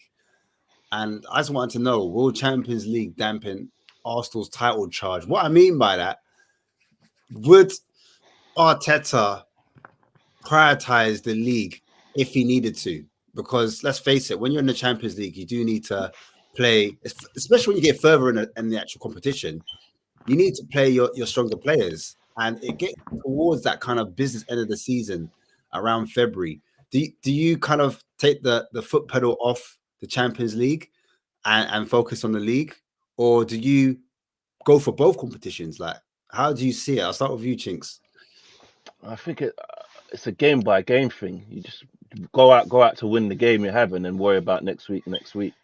Me personally, and then that could be the wrong thing with hindsight. So end of the season, if it does cost us, because from our like what I've seen last season, I think Saliba got injured against Sporting Lisbon in like Europa League, and he shouldn't really have been out there. Do you know what I mean? So I don't know, man. It could possibly.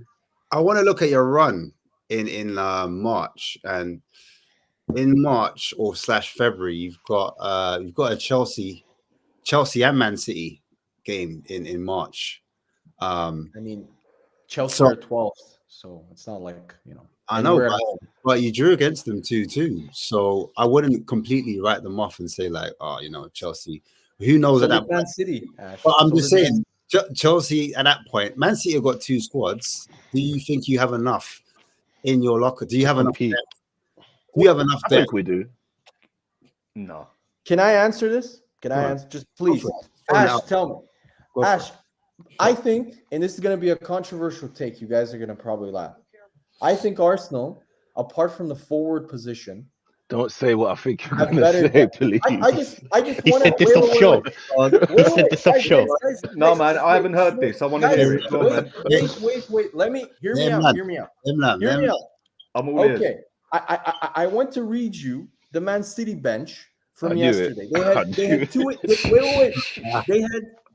They had two injuries. They have two injuries. They have Kovacic, who's injured. What? Hold up. Wait a minute. Wow. Okay. Don't do it, man. Don't do it. I want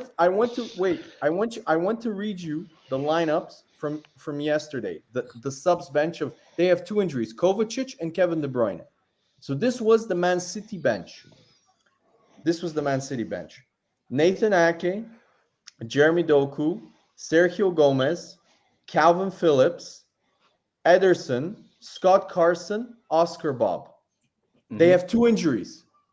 We have Timber out, Partey, Smith Rowe, and Fabio Vieira. Okay. So our bench today was, let me read it to you guys. Our bench was. I want to know what he's saying now. I'm interested. I think I've got an idea where my man's the going. hype about City's depth is not real, because if you saw the moment Roger got injured, they lost 3 games in a row. Mm-hmm. They don't have cover for Look Roger. at the time of year it is. You've totally got it wrong already. Okay, You've totally got it wrong. I honestly think, and if you watch the Arsenal Man City game, the Arsenal which we won, the difference was our substitutes. They made subs and we made subs. And the our question subs you won just the got game. asked. Okay, let's look at it at a different perspective then. The question that you just got asked as an Arsenal supporter: is Arteta going to go for the league, or is he going to go for the Champions League, or is he going to do this, or is he going to do that? That's the difference between a good club and a world-class club. You don't ask that question because they're going for both. Exactly. City, well done. You beat them. I'll give you a Blue Peter badge as well. They haven't even scored at Tottenham as well. Well done, Tottenham as well. City don't even start playing till March. They're just plodding along and they're still in second place. Same as last season. You fired it all the way to the end. And then they decided, you know what, we'll start playing football now. You folded and they walked past you. That is what City do. They don't even start playing until March. They have teams like bloody Bournemouth or Tottenham or even Arsenal or anybody beat them before January. It always happens. 2 seasons ago, they was in 8th place by January. Next thing you know, they won the league. Then they went and done a treble. They fall into this trap every single year. Yep. City haven't even started playing football yet. Okay, let's see. And they're clearing second. Well, if you want to go by stats and you want to go by history, look at the past 6 years. I'm not arguing with this. You're right on this when it comes to stats and history. I'm talking about, we're arguing about their depth. And I read you their bench. Their depth is not very good. Okay, cool. Wait, the depth's not as strong as it has been. Can I like shift the question? What makes you title contenders then? Our depth, just like City. We have the deepest squad. If you look at the other teams, if you look at, for example, Liverpool, defensively and in midfield, Liverpool don't have a defensive midfielder. You can see watching it. They have one Japanese guy they signed who is, it's obvious. Don't do that. That's what Pep did. Don't do that. Okay, I don't think, and one. He's going to score against us now. Don't do that. Okay. One injury to Liverpool's 2 center backs. First of all, they don't have a replacement for Trent. They have no right back. They have no second right back. You don't even have to explain it. We've got better depth than them in midfield and defense. Man United, no comment there. I mean, Man United are a shit show. Is your depth that good at Arsenal? Is it really that good? I think so. Defensively. Answer my questions on this then. Yeah, I'm not saying you haven't got good players, but I think Arsenal have got the same problem that a majority of teams have got. It's too much of a drop from the 11th to the player behind. For one or two positions. Let me finish. Yeah, right. Jesus goes out. Who takes his place? Eddie or Trossard or Havertz. Yeah, or Havertz. Who usually takes the place? Nketiah, yeah. Eddie. If you want to get not of late, you're right. Not lately. You're right. He has started more, but of late it's been Trossard more. But as a whole, you're work right. my way across. If your left or right gets injured, who goes on your left? If Martinelli that's where the problem is. That's what the problem is. Trossard, I rate him. Yeah, I think you've got significant cover there. Saka goes out. Who's your cover? We have Smith Rowe. Yes, you have no one of the same sort of standard of Saka. You closest to Jesus. Let me carry on. Yeah, okay. Well, it's not about finding someone. It's about what you've got. Is what I'm talking about. Okay. Right. Declan Rice gets injured. Who takes his place? So just in defense of Steph though, he did say barring forwards. Because he knows we haven't got that much depth in the forward. No, but I'd say on the left, you're totally covered. Because I think Trossard's more than good enough to cover Martinelli, and it's not a massive drop. Just the other Partey compared to Rice. Partey's better than Rice. Partey's better than Rice. On his day, Partey is amazing. It depends what you're judging him by, though, to be honest. It depends what you're judging him. In my opinion, Partey I don't think he's better than Rice. No, it's not underrated. I love that. Defensively, Rice is way better than him. On the ball, Partey is better. Partey is better. So it depends what we're judging them by, to be honest. Yeah. And it also goes who your other cover would possibly be Juninho. Again, massive drop. Right. How is it? He's our third defensive midfielder. Tell me. But it's a drop in quality from Rice. Okay, but tell me another team. So centre backs. One of your centre backs goes. Who's your cover of centre back? We have Tomiyasu. Ben White, Saliba, Gabriel, Kivior. Every time I actually watch Kivior, he's very good. But you take Ben White off the right hand side. Who covers your right side? Tomiyasu. I mean, but he's not as good as Ben White on the right. This is what I'm saying. He is, you know. Super solid. I think Ben White's a very good right back. No, he's amazing. Centre back. I think that's a good right back. I think the best, the smallest drop off is Ben White to Tomiyasu in our whole defense. I think. I disagree with Chinks. No, if that's how you see it, fine. I mean, Timber. I think he's looked brilliant at Ajax. Yeah, Timber was going to be amazing. Timber was going to be amazing. You hope he's going to be amazing because you just don't know. He looked perfect. Okay, you can look perfect for a game, and then you can look crap for 20 games. We don't know how he's going to handle the Premiership. We're not Spurs, man. You don't know. No. Let's not get personal, lads. Let's not get personal. You don't know. You do not know. He's got a point. That's got a point. Let me make a quick interjection. When you lot played West Ham in a cup, I thought that 11 that you lot put out, and I know Ramsdale made a couple mistakes in that game, but for me, a couple, yeah, this guy hates Ramsdale now. You know, no, but I don't like him. I think he's overrated. I get that, but I'm saying that 11 that you lot put out, I should have won the game. I thought it was a drop off. When I saw, was it Nelson, Nketiah, Trossard, that front three? Okay. They took the piss out of West Ham. Yeah, they were taking the piss. Vieira in midfield, and then was it Mangares and Kiwa, Ben White and Zinchenko? It's a drop off. It is a drop off. But there's always going to be. You cannot have 24 equal players. If Rodri gets injured, happened to us though. Happened to us. Okay. Yeah, it happened to. Yeah, but our drop off.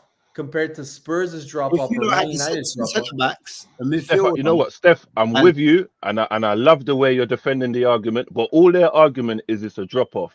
Now you're saying that the drop off isn't that big, so there is a drop off. No, but I understand what you're saying, but factually there is a drop off. No, they're right, Chinks. I agree with them. But my argument with Dan and with Ash is that there's a drop off at every club. If Rodri goes off, just not to the same standards as City. What do you mean not? If Rice goes off, we have Partey and Jorginho. Well done, Jorginho. Yeah, and Jorginho came on against Tottenham and got walked past and made look like he had never played football before. Okay, Jorginho he had a bad. He's done. Great. He had one bad game, which means he's a bad player. I mean, Partey, he hasn't even had a chance to be consistent because he's always bloody injured half the time, even though he never had an injury before he went Arsenal. The point I'm making is it's not just Arsenal, it's practically everyone. The drop-off is too big apart from City. City can afford to lose players. All right, when you go and lose someone like De Bruyne, no one's going to have cover to that extent, yeah? That's just different. But practically every other position, bar one, their drop-off is not the same level as yours. Yeah. Rodri, they have Calvin Phillips. They have Calvin Phillips. What you have just stated there is two world-class players. Calvin Phillips is a world-class player? I didn't say he was. He's saying De Bruyne and Rodri are world-class players. Any player you put behind them is going to be a drop-off, yeah? Okay, everywhere else, that's my point too. And that's my point too. Okay, Grealish disappears. Who goes for Grealish? You've got a choice.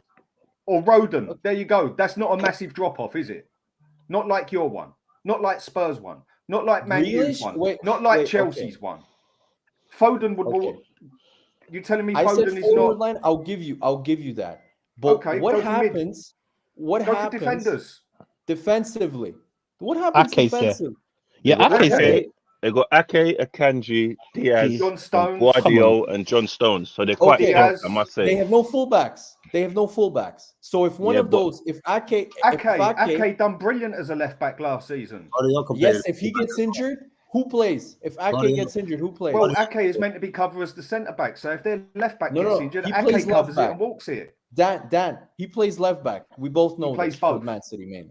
Who covers Ake? He plays who covers Ake? Yeah, no, but what he's trying to say, Ake's not. Ake is the cover. You're trying to say if Ake gets injured, wait. He's not the cover. Ake is a left back. He plays left back. He starts for Man City. He's a starter. I get he can play cover for center back, just like Tomiyasu can play center back, right back, He is and a left back. centre back player.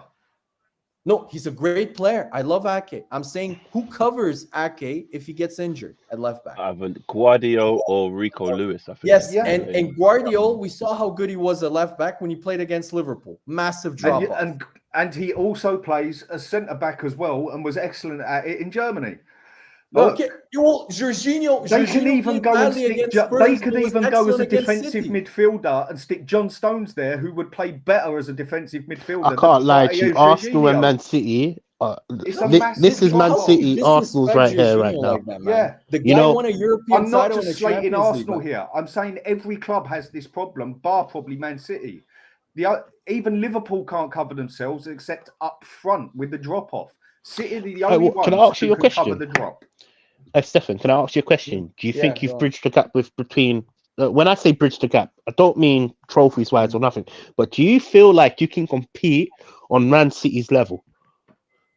Right now, I think yes, but for us, we need one more transformational signing. Declan Rice was that at the summer, and I think next summer we're gonna sign a big time striker. And so right now, I know this is gonna be this is gonna be in the know and stuff, but I have a friend in London that works in sports, and he has told me specifically, because he has some contacts, specifically that Osimhen and Arsenal is very, very serious, and that Arsenal are willing to pay big bucks, and he really wants to come to Arsenal, and that the main competition for Arsenal, Osimhen.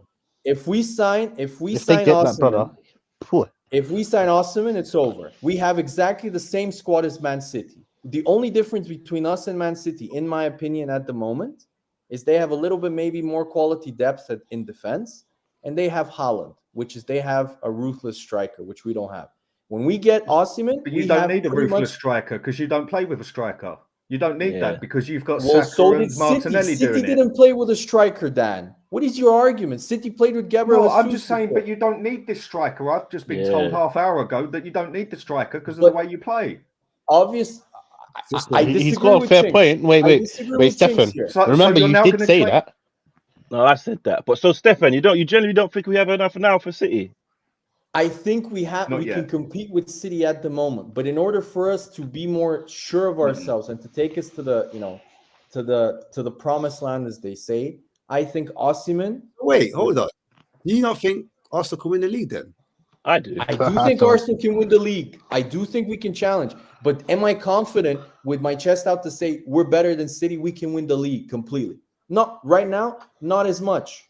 If we sign a bona fide number 9, a guy who's physical like an Ivan Toney, or even better, a younger version of Ivan Toney, a better version in my opinion, in Osimhen, then we're really no, you see, you've got me lost here now. I mean, you're going to have to explain it to me because I've just had this debate half hour ago and been told by 2 Arsenal supporters that it doesn't matter about Harry Kane and what he does. He's a striker. We don't play with a striker in that.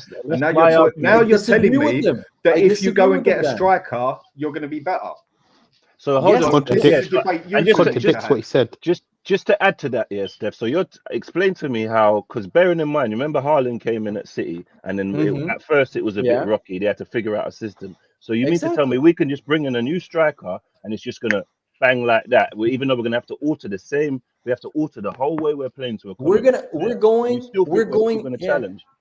We're going exactly the same path as Man City, which is we start developing our defensive structure in the first few years. We buy defenders. Then we go to defensive midfielders in Partey and Rice.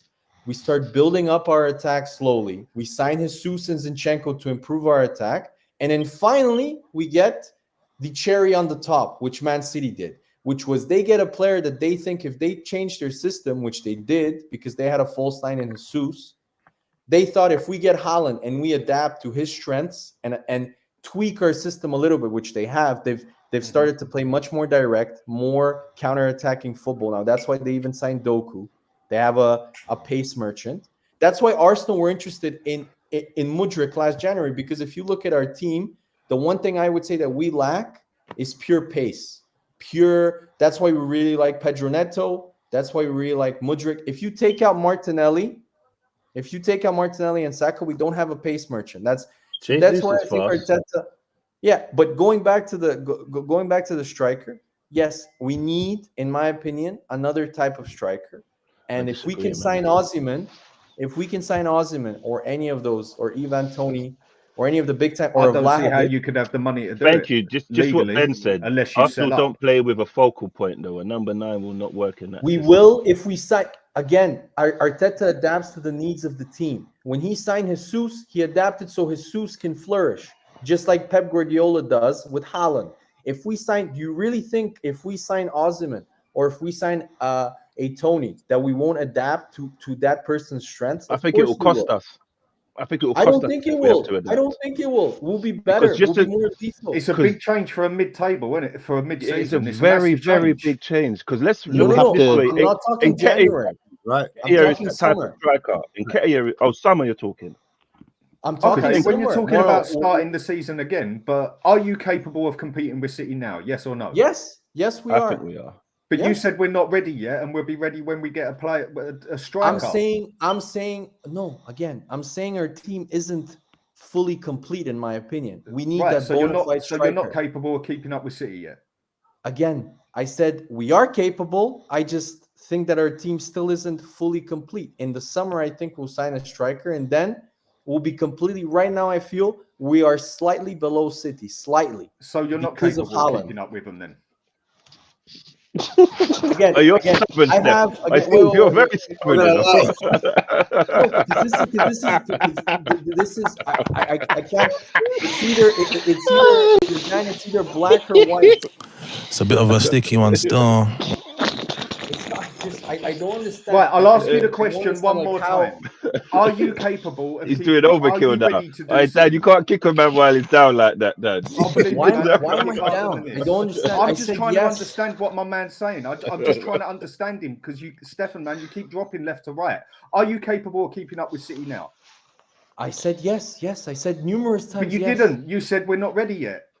No, I said I think our team can add more. Why right? So if your team can add more, you're then going to be better. So you're capable of keeping up with City now, and by the next transfer window, you're going to be above City. In my opinion, right. if we sign a bona fide number 9 in the next summer, yes. In my opinion, yes. I think we'll be a better team than City, yes. Because all of our best players are 24, 25. All of City's best players. No, I get your enthusiasm. Fair play. I mean, fair play. It might work. No, but at this moment in time, you're not ready. No, it's normal, Dan, to ask for expectations because you, as a Spurs fan, you usually don't have expectations. Believe me, I've got expectations, mate. The money I pay. My expectations. No, you don't have expectations. But I do. Don't tell me what I don't and do have. I do have expectations. That's why I complain about Spurs, because if I didn't have expectations, I wouldn't complain about Spurs. I'd be more than happy and just plod along. Quick question, Steph. Yeah, sorry to cut you down. So if we're not ready to compete with City now, I said we are. You just said we're one player away or something like that. Yeah. So at the moment we can add. I said we can compete with City now, but I still think we can add more to the team in terms of a striker. I still think we can compete with them this year. What don't you guys understand? A minute ago it sounded like I said we couldn't. The bit I didn't understand was when you said first, not yet, but when we buy in the summer, we will be able to. So you got to rephrase. You got to rephrase it better. Okay, maybe I don't know. I'm sorry. There's nothing to be sorry about, man. It's just I'm trying to understand you here. So at the moment, where we can go with, we're competing with City at the moment, then.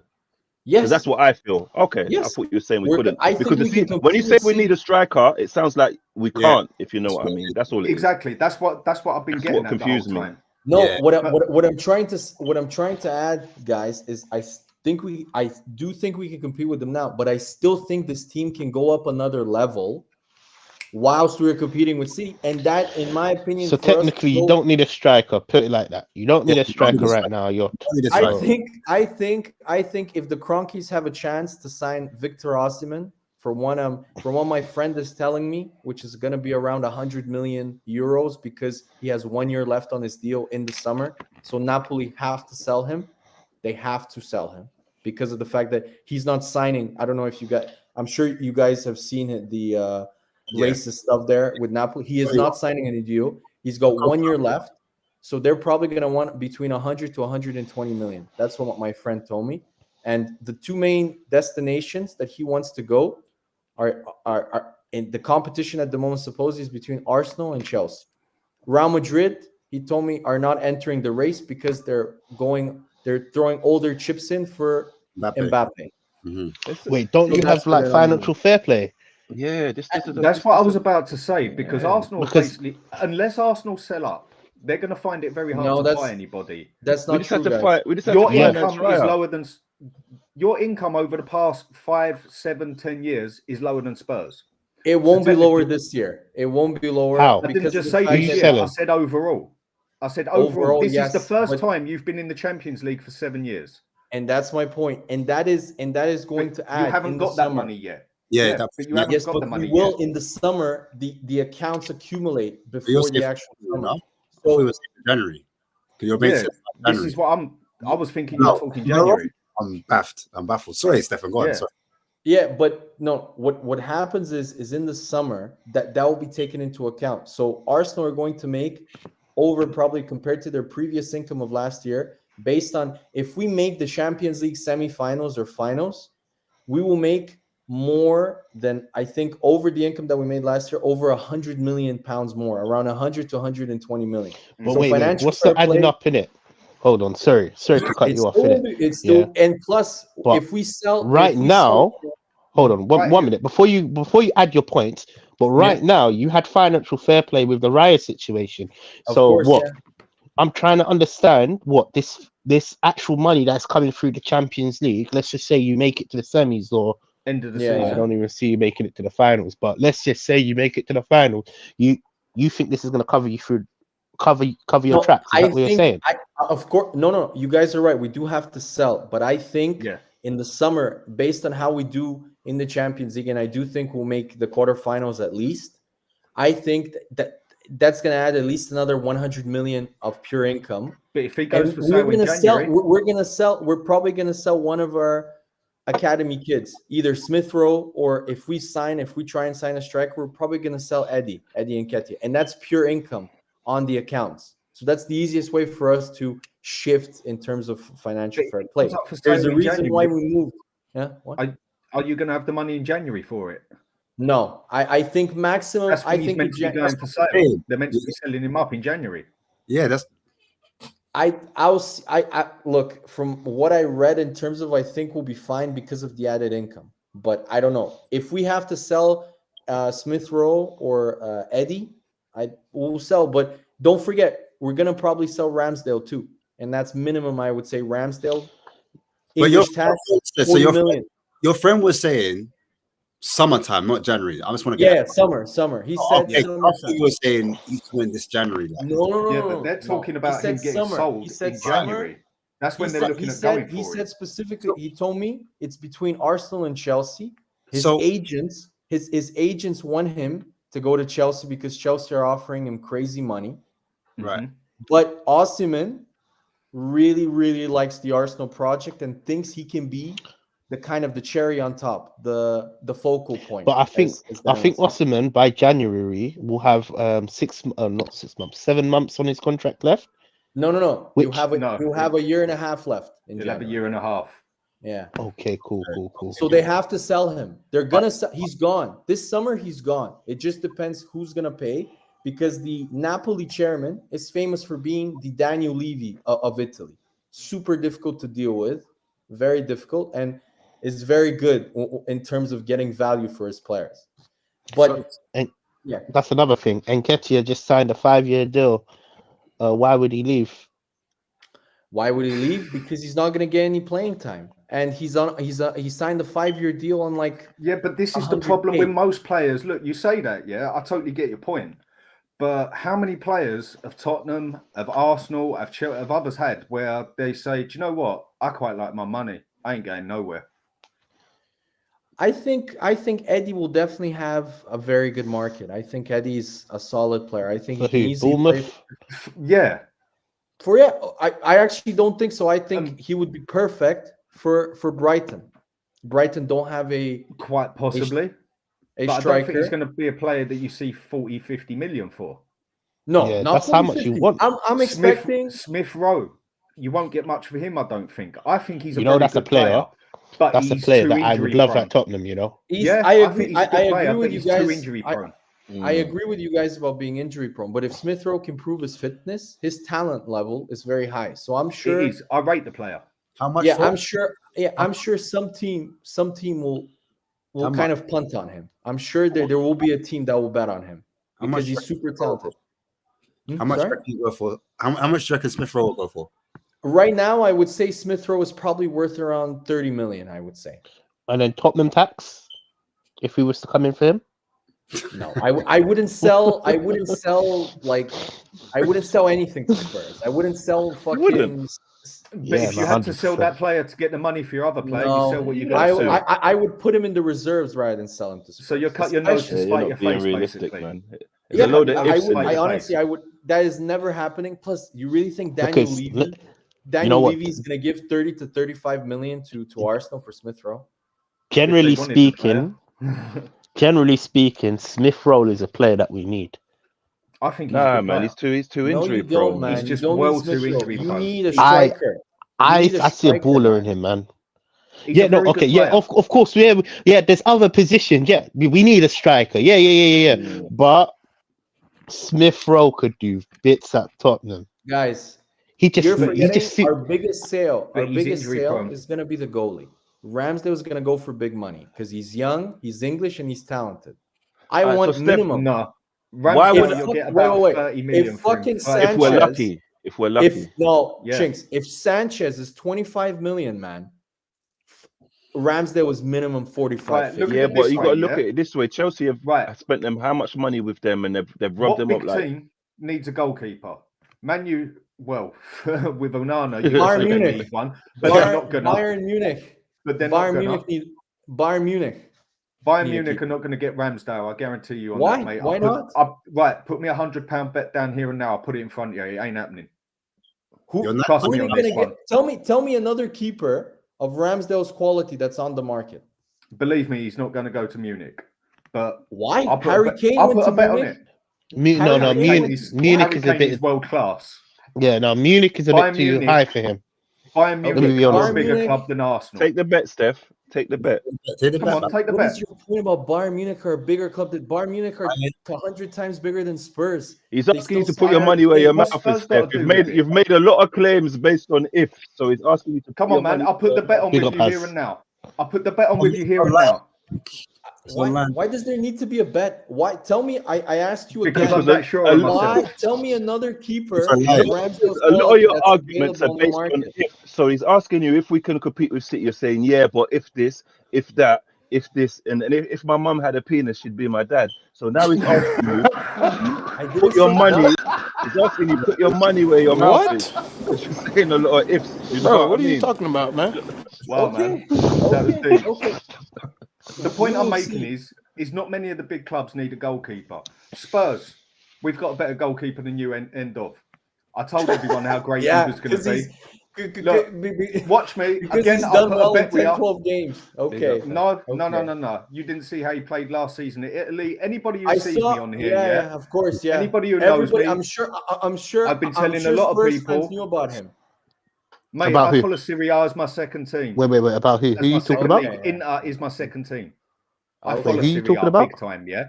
Same as I told everybody that Kulusevski will work good as a number 10. Why? Because I watch Serie A a lot because he done it for Juventus so many times.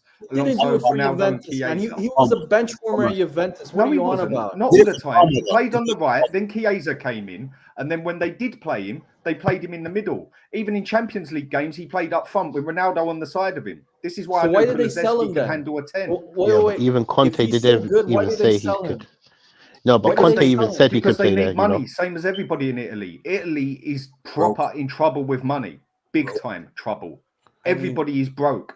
Inter Milan have got no money. Juventus haven't got money to spend. As injury prone as he is, I would take Chiesa. Yeah, very good player. Yeah, my point is, no big teams here.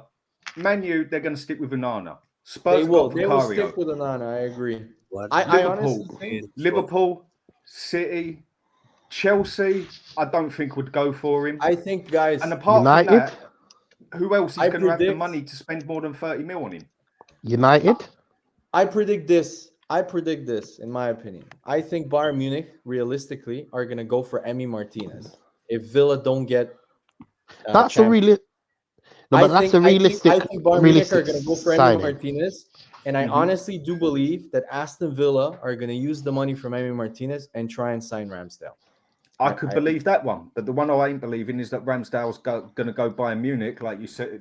There's a chance, and that was the one where I put a bet on it. That one won't happen. But the one you just said there, I could believe that happening. You know what? Can I be honest with you? I could even put a bet on Onana not lasting at Man United. As much as it seems. What about Chelsea, guys?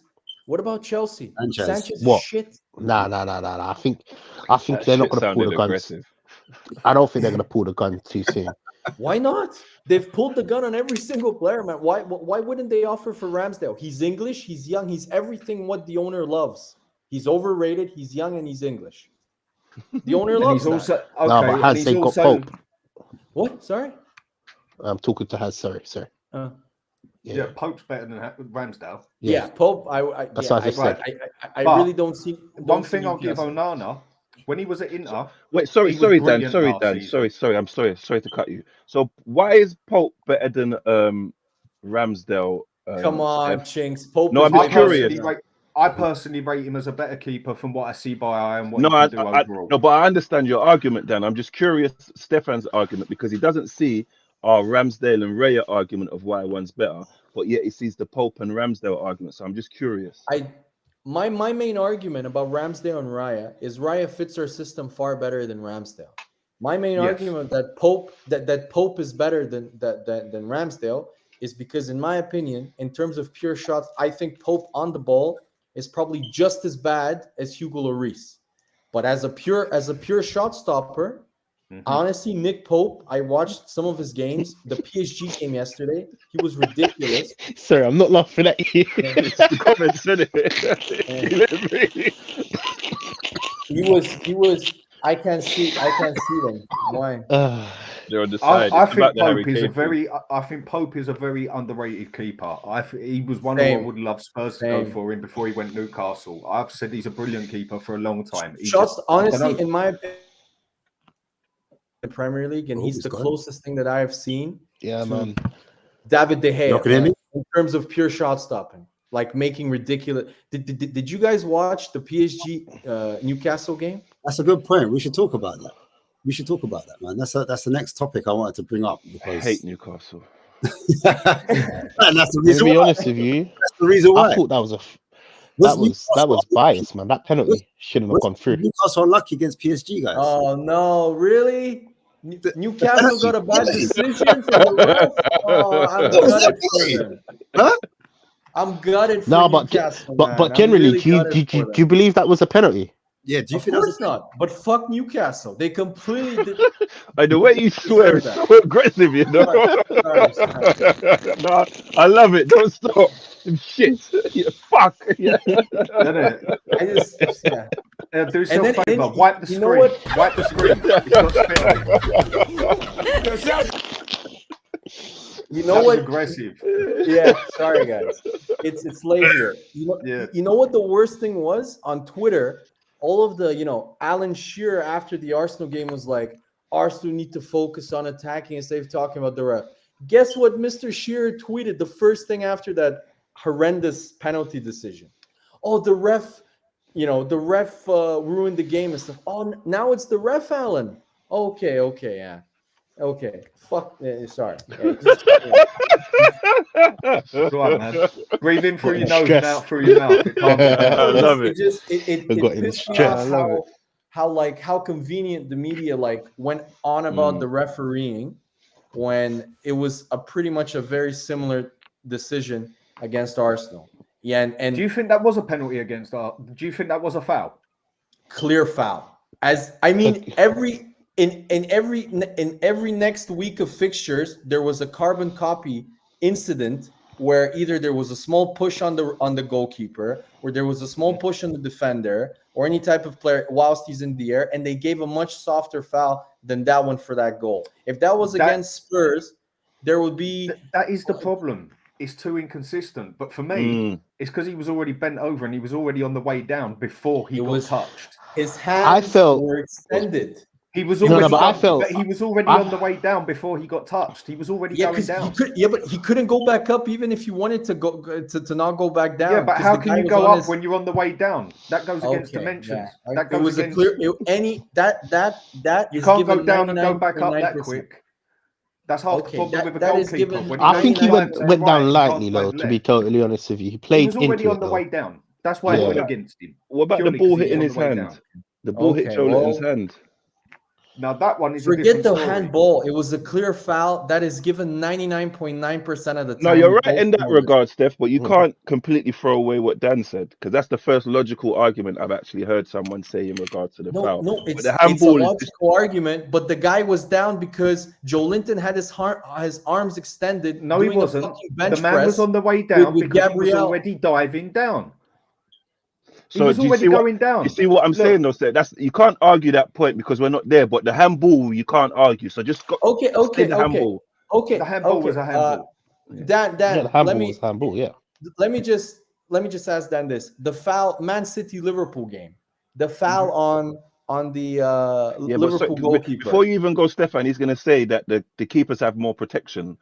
Do you know? I mean, so there's always a counter argument. It was exactly the same thing, though. He shoulder barged him and completely stopped. Yes, it was a bit soft, but he completely stopped him from catching the ball. Your defender didn't even get shoulder barged or nothing. He was always when I take it, everyone here has played football, whatever, and that, yeah. And one thing I used to really hate being a goalkeeper when I used to play in goal before I played as DM was you'd see the ball coming and you go right, you'd swing off to the right. All of a sudden, the ball's going to the left. You ain't going back to the left. You can't do it. It's against momentum. Your player was already bent over and already on the way down before he got touched. There was no way he was standing up and getting to that ball. Game over. It weren't a foul, but it was a handball. What? Okay, I didn't see the handball. I didn't think it was as conclusive, but I thought it was a clear foul. I thought it was, but with momentum, your man weren't getting back up whether he had someone sitting on him or whether he had no one behind him. He was already going down by his choice. It was a shit game. It should have finished 0-0. Both teams didn't play well. Newcastle didn't create anything. Look, I get you, life's a bitch, but it weren't a foul. Your man was already going down. Okay, well, you know. It showed it on the cameras. Before he got touched, he was already bent over and going down. Yeah. Of course. If this had happened against Spurs, I'm sure you would have had the same opinion. I was the one who went on every show and debated with everybody that said Romero's was a handball and he should have had the penalty against him, which he got. So don't tell me that, mate. Come and watch a couple of my shows and you'll get the picture of me. Sorry, I can't show my face here. My camera's on. Okay, Dan. If you're right, you're right. You're wrong, you're wrong. Romero's one there was a handball. Yet 90% of Spurs supporters told me I was crazy and it was not a handball. So I ain't biased. Don't think that one at all. Anyone at all. Can I ask you the red card that they gave Romero against Chelsea? Was that a red card? Sure it was. He should have already been sent off. He should have been sent off before. I agree. Before. Like the Colwell. I think it's Colwell. Yeah. No, it was Enzo. It was Enzo. For me, Adoji should have gone off just for the 2-footed challenge that he tried. The Adoji one was even more. But that's my opinion. Right, so that's two things you've heard me say now against Tottenham. I ain't like that, mate. Trust me. Respect, okay. But it wasn't a foul. It was a handball. Yeah, but the Newcastle game, I thought they got robbed, to be honest with you. You know what? Did you see how many chances PSG missed? I want to bring this point up because styles make fights, styles make games. And I think with Newcastle, they played a certain way, a certain style against Arsenal that rugby appreciate. They play rugby, Ash. They play rugby. A certain style again against PSG. Guys, they may have conceded maybe more chances than they would like to, but at the end of the day, they got the result they wanted to. And against PSG, obviously, they were playing away from home and they were trying to get the 3 points, to be fair. And it was working up until that goal. Yeah, they conceded lots of shots. Yeah, they conceded chances up to PSG. But wouldn't you say they were a bit unlucky? It's not always like a gun-ho approach. Like some teams set up a different way just to get a result. And Eddie Howe decided that, I'm not going to go gun-ho against Arsenal. I'm not going to go gun-ho against PSG. But at the end of the day, that's 2 games that he never lost. No, I agree, but I just want to know, what does Joe Linton have to do to get red carded? Did you watch the PSG game? He elbowed another guy off the ball. Yeah, he did it again. He did it. He's done it now 3 games in a row. I've watched him. He's elbowed a guy off the ball. Saudi thing. It's the Saudi thing, man.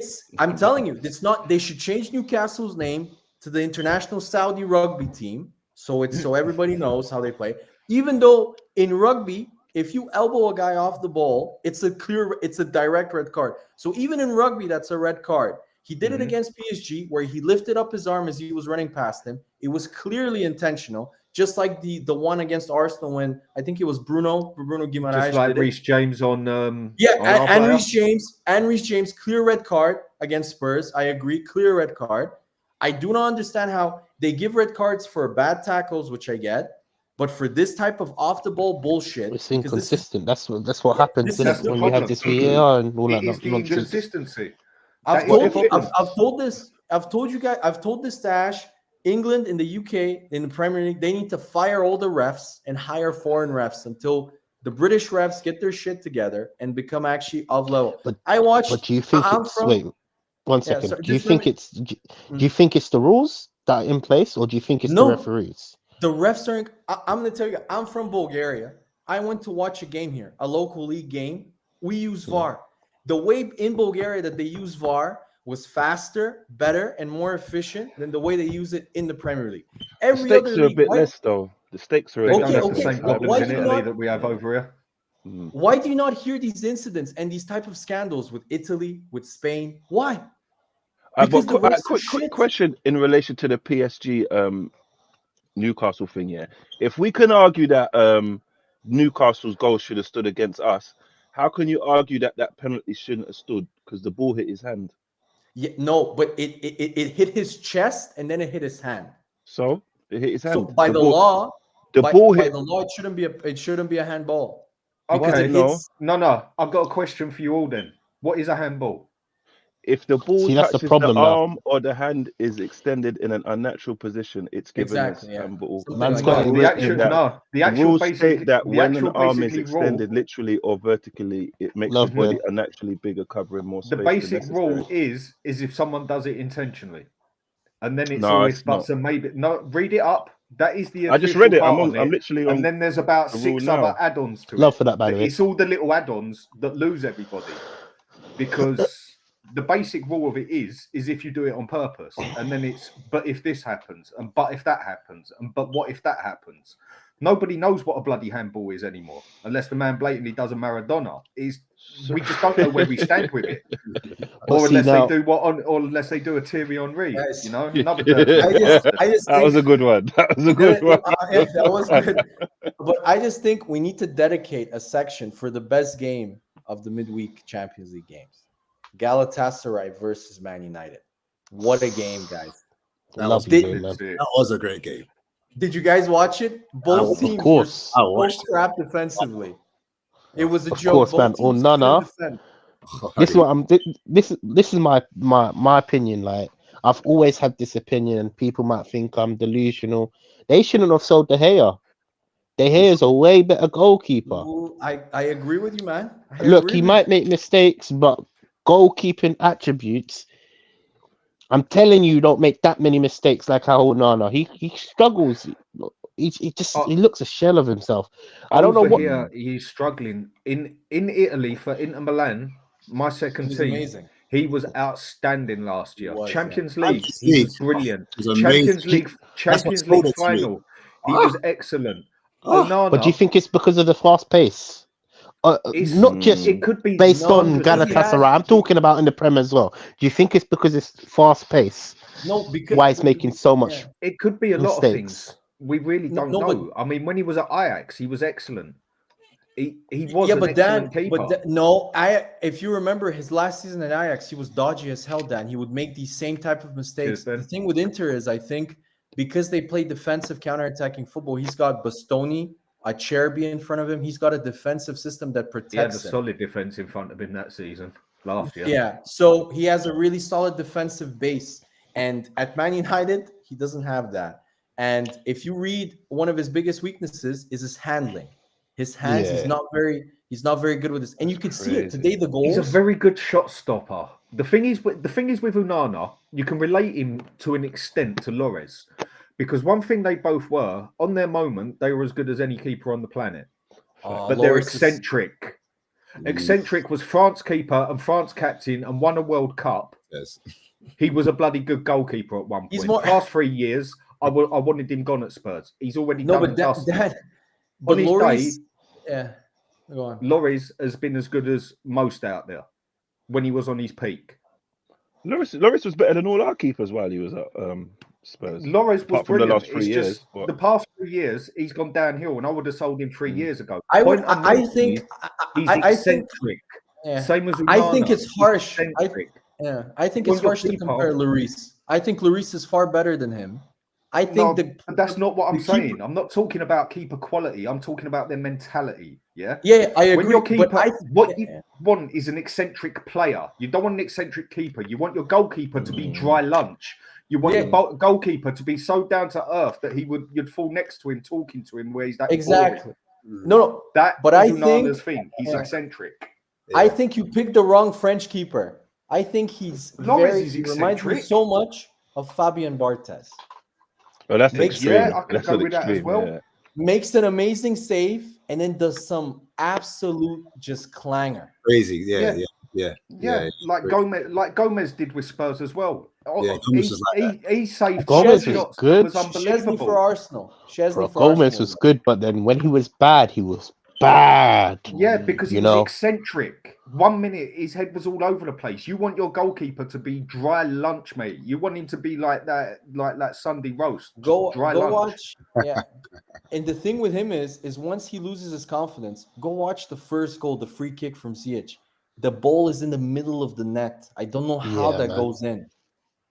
But I don't look, but I blame him for not lining up that wall. That wall was suspect because you've seen the angle. Look, I'm not a goalkeeper, so I can't really comment on it.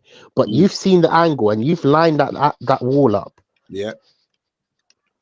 I'm telling you, the wall has to shift a bit to the left, doesn't it? Because you're covering the side, but then you're gonna go dive that way. I don't know, man. I blame him for the wall. To be totally honest with you, the whole handling. No, I blame him for not being in the middle of his goal, man. That's amateur, goalkeeping. How can you let a ball go through you in the middle of your goal? What are you doing? That was. That was crazy. That was dirty.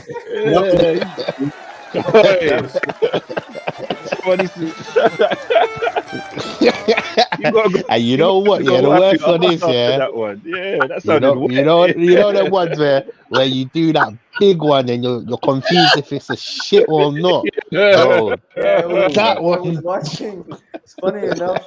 I wanted to. No, I'm not sticking up the place, bro. That sounded like you put the mic by his bum. What was that? Was crazy. That was dirty. That's what I'm saying. That was mad. But guys, I actually, going back to the game, I noticed something, and I also noticed it in their weekend match against Everton. Guys, I know he's gonna go and stuff, but Martial is so much better than Højlund, guys. Every time. No, but we're judging over a young player. Remember, he's still growing and he's still understanding. Martial came on. I think he just made him better. Yes, again, but you're talking about okay, cool. Martial's is a finished article because he's reached his ceiling. Put it like that. Højlund, for me personally, has a high ceiling. Again, it's like me at the moment. You're right. So it's like you're putting for a guy that has a high ceiling that at the moment is not very good. Yeah, but who else you can get? Most players you pay for potential, don't you? No, Arsenal paid 100 million for Rice because they knew Rice was I mean, Rice had done it in the Prem for 2-3 Did Real Madrid buy Bellingham because of how good he is now, or because of how good he's going to be as well? Come on, Bellingham is amazing though. But that's not what I asked. I asked about you pay money for potential. Okay, my argument is Real Madrid bought one of the best young midfielders in the world, and potentially he'll be a Ballon d'Or winner. So I still think where they bought him is still really good. Whilst Man United bought Højlund, where he's a developmental raw striker at 75 million. But give me an example of some. They pay potential money. How they could have spent that money better. Who else? What other forward that was better than him? One name, easy. Ivan Toney. Boom. He wouldn't have cost 75 then. They wanted more. He would have cost 60, 70 million. He's 27. And then again, he's got a band though, isn't it? He wouldn't have been playing. Shit. Yeah. My bad. And the other problem remember, is you get 25% England tax. Yeah, you're not just buying. You're not just buying. Look, I'm just gonna defend Højlund for a minute. Look, his ceiling's high. He still needs to develop, and he's come to a country where it's already difficult for a lot of players to adjust. So you need to give him time to reach that level where, look, it's kind of similar levels to Jackson at Chelsea. Look again, better than Jackson. Højlund is better than Jackson. I'm not comparing them. Jackson's more goals. Wait. Not that.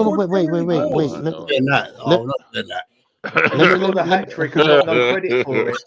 Yeah, look, Jack. The reason why Chelsea, for me personally, I believe this. Maybe it's wrong, but the reason why Chelsea bought Jackson is for the ceiling, for these players to develop and become better. I'm not saying they're gonna be world class like that, but Højlund, for me, he has a bigger ceiling than Martial. And if you play Martial, you're just going backwards, in my opinion. Why did Man U pay 75 million for Sancho? But for me, it is damning that Martial, in 70 minutes of Premier League football, already has 1 Premier League goal. And this guy has, I think, 12 matches or 13 now in the Premier League. This guy could finish the year 2023. He could finish the year and not score a Premier League goal. Like Richarlison. I was thinking the same. Actually, though, at least Richarlison. Man, Richarlison is dusted. Yeah, Richarlison didn't score. Richarlison's more of a drop. Richarlison's more of a mess because he's already played in the Premiership. This is what I'm saying. Players, so he has no excuse. I agree with when you you're buying a young player, you can't go on much stats and much history. When you go and buy a player like Bellingham, you can only go on the past 2 years' history, if that. Mm-hmm. Correct. But he's doing brilliant at the moment. Dan. So you pay. Hang on. So you pay his money at the moment, but my man's got potential to go all the way to the top. When you go and buy a player, a young player, 50% of what you're buying, no matter what, is potential because you've got such a lack of stats to go on. So you've got to buy a potential player. And if this player's got potential to go here, there, and everywhere, you're going to be paying significant more money.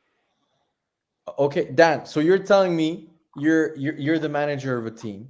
And you're going to that manager and saying, listen, I want to pay 75 million for a developmental raw player who scored last season for Atalanta, the most attacking team in Italy, the Leeds of Italy, pretty much. Not the Leeds, they're better. Yeah, but super, super attacking. He only scored from, I think, 35 games in Serie A or 34. He only scored 8 goals. Compared to but look, wait. But you're basing it. When Vlahovic moved from Fiorentina, wait. Before you make that point, I thought you were going to land on this. Wait, but before you make that point, you can carry on after I say this point.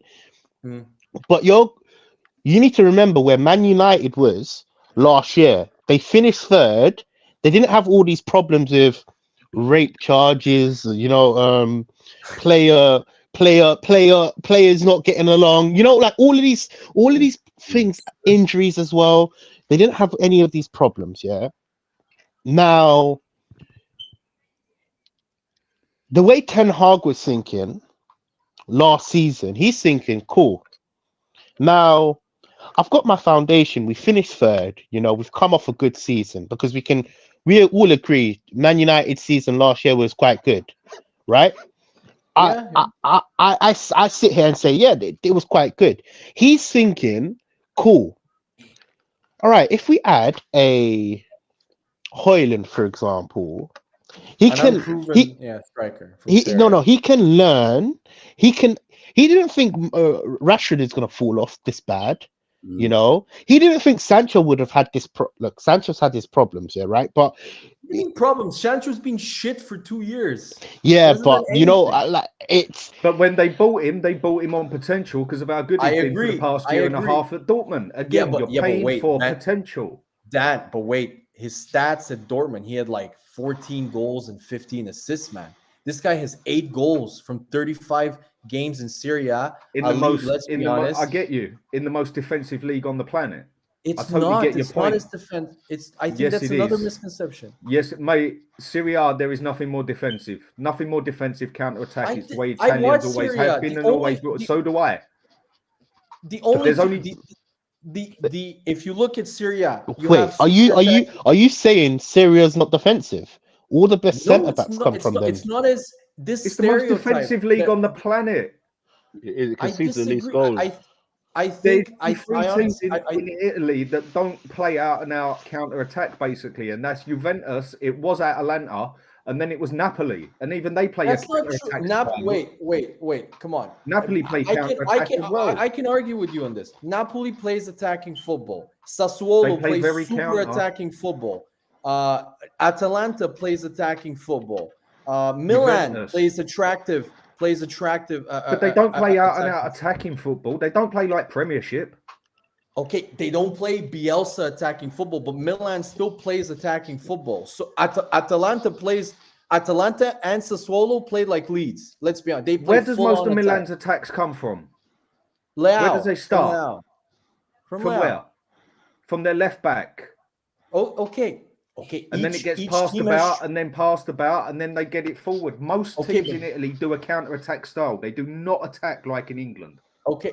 Maybe not. Maybe they attack at a slower pace. But are Milan an attacking team? Yes, they are. Right, Dan? I wouldn't say so. You agree with that? No. I wouldn't say they're an out-and-out attacking team. Not at all. I'm not saying a gung-ho attacking team. They're still an attacking team. They're not. What do you call an attacking team then? Tell me your version of an attacking team. Arsenal, Man City, Spurs now. Right. Milan don't play like any of them. Milan, in my opinion, play a little bit like. Okay, a little bit. So that's saying they're not out attacking then. So, like a little bit like Brighton. They play a little bit like Brighton. Okay, fine. But they're not an attacking team. Not at all. They're more of a counter attack. They are more of a counter-attacking team. They're more of a counter-attacking team because their best player is a super right. good. So you've just said they're more of a counter-attacking team. They're not an attacking team. They're more counter. But they still try. They still try and score goals. I've watched Milan. Well, of course, you try to score goals. Otherwise, you don't win the bloody game. Yeah. But Juventus, for example, Juventus and Inter, they score a goal and they immediately shut up shop. Especially Juve. Juve are like Inter are one of the worst ones for it. And Inter, I agree with you about Inter. Yeah. But Sassuolo plays super attacking. Empoli play attacking football. They even play possession-based football. But if you go and check all of them, none of them play what you would call over here an attacking game. Okay. They like to wait for their moment. Some obviously hang about at the back more on a counter, but Italian football has always and always will be a majority of a counter-attacking way. It's the way the Italians do it. It's like they say to the Brazilians. The Brazilians have got their way of doing it. England just can't seem to find the right way, and other countries got their own styles to it. No, maybe that's the right way. England can. They just need a different coach. I know they can, but they bloody don't. That's just it. But the point is, Italian football, mate, is not attacking. Never. It's another. But I just think it's a misconception that it's as defensive as people think it is. It's not. It's not as defensive. Oh, it is. It is, mate. I watch a lot of it, yeah. And I'd say the only one in Italy that you could say has not been an out-and-out counter-attack team or a majority counter-attack over the past 10 years. No, it's Juventus. Juventus always try and run it forward. I hate watching Juve. They're super defensive. They play a higher line than Inter. They play a higher line than Napoli. You know what? I don't watch Serie A, but let me be honest with you. The best centre-backs come from there. So there must be something about the defenders. You know what I'm trying to say? We know that Italian football is built on defense. So You know, Always has been. so No. look, maybe I don't watch a lot of that football, but it for me it is a defensive league, to be totally honest with you. No, okay. But let's go back to Højlund, right? So if you sign a player that, for example, Vlahovic, I gave you the example. When Juventus paid 70 million for him, Vlahovic at Fiorentina, which was a mid-table 8th, 9th team, was brilliant. He had scored 24 goals in like 26 games. So he had a brilliant season with Fiorentina. Yeah, he was prolific in a Fiorentina team that was not as good as Atalanta and nowhere near as attacking. It didn't create as much chances. Højlund wasn't as prolific and in a number of games didn't even start. So you pay 72 million. Look, I love Man United. I hope they but keep maybe the manager saw something in him. What? Hang on a minute. One thing I can add to this quick, yeah? One thing I can add to this. I'll make you 100% right. But it's basically exactly what Arteta did for Havertz. I was waiting for this. I just didn't want to say it. I just didn't want to say it. I knew that was going to see something in him that no one else does. I knew it. What has Havertz done? This is where you shoot yourself in the foot. Done to agenda 65 million. I was just waiting, you know when he said you're 100% right. That's a KO. That's a KO. That's a knockout. That's a knockout. I knew it. Hey, Dan, you're a genius. You're a genius. Mate, I'm sitting here with a snake wrapped around my neck at the moment. Whatever you say. How is that? First of all, Arteta didn't pay 65 million to put Kai Havertz as his focal point and a center forward. No, he's a forward. That 65 million for Havertz on what he saw in him. Because what Havertz has done in the last 3 years at Chelsea does not justify 65 million. If that justifies 65 million, then Jamie Redknapp, the Maddison should have been 100 million. Agreed. Oh my God, here we go about Maddison now. I'm just comparing players. Spurs comparison. Do you understand his argument though, Steph? Because even when you said it was the Sancho thing you said to me. Because when you said Sancho has been shit for 2 years, I knew Dan or someone was going to say, yeah, but Havertz been shit for 2 years. So do you understand his argument? Was Sancho moved from right wing or left wing where he played at Dortmund to center forward? But he's played right wing at Man U and he still hasn't. Look, but at the end of the day, what you're saying is I agree with you. Sancho in the position he can play.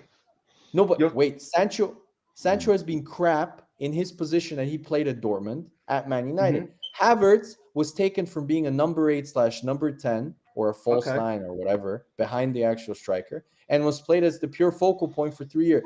Fair enough.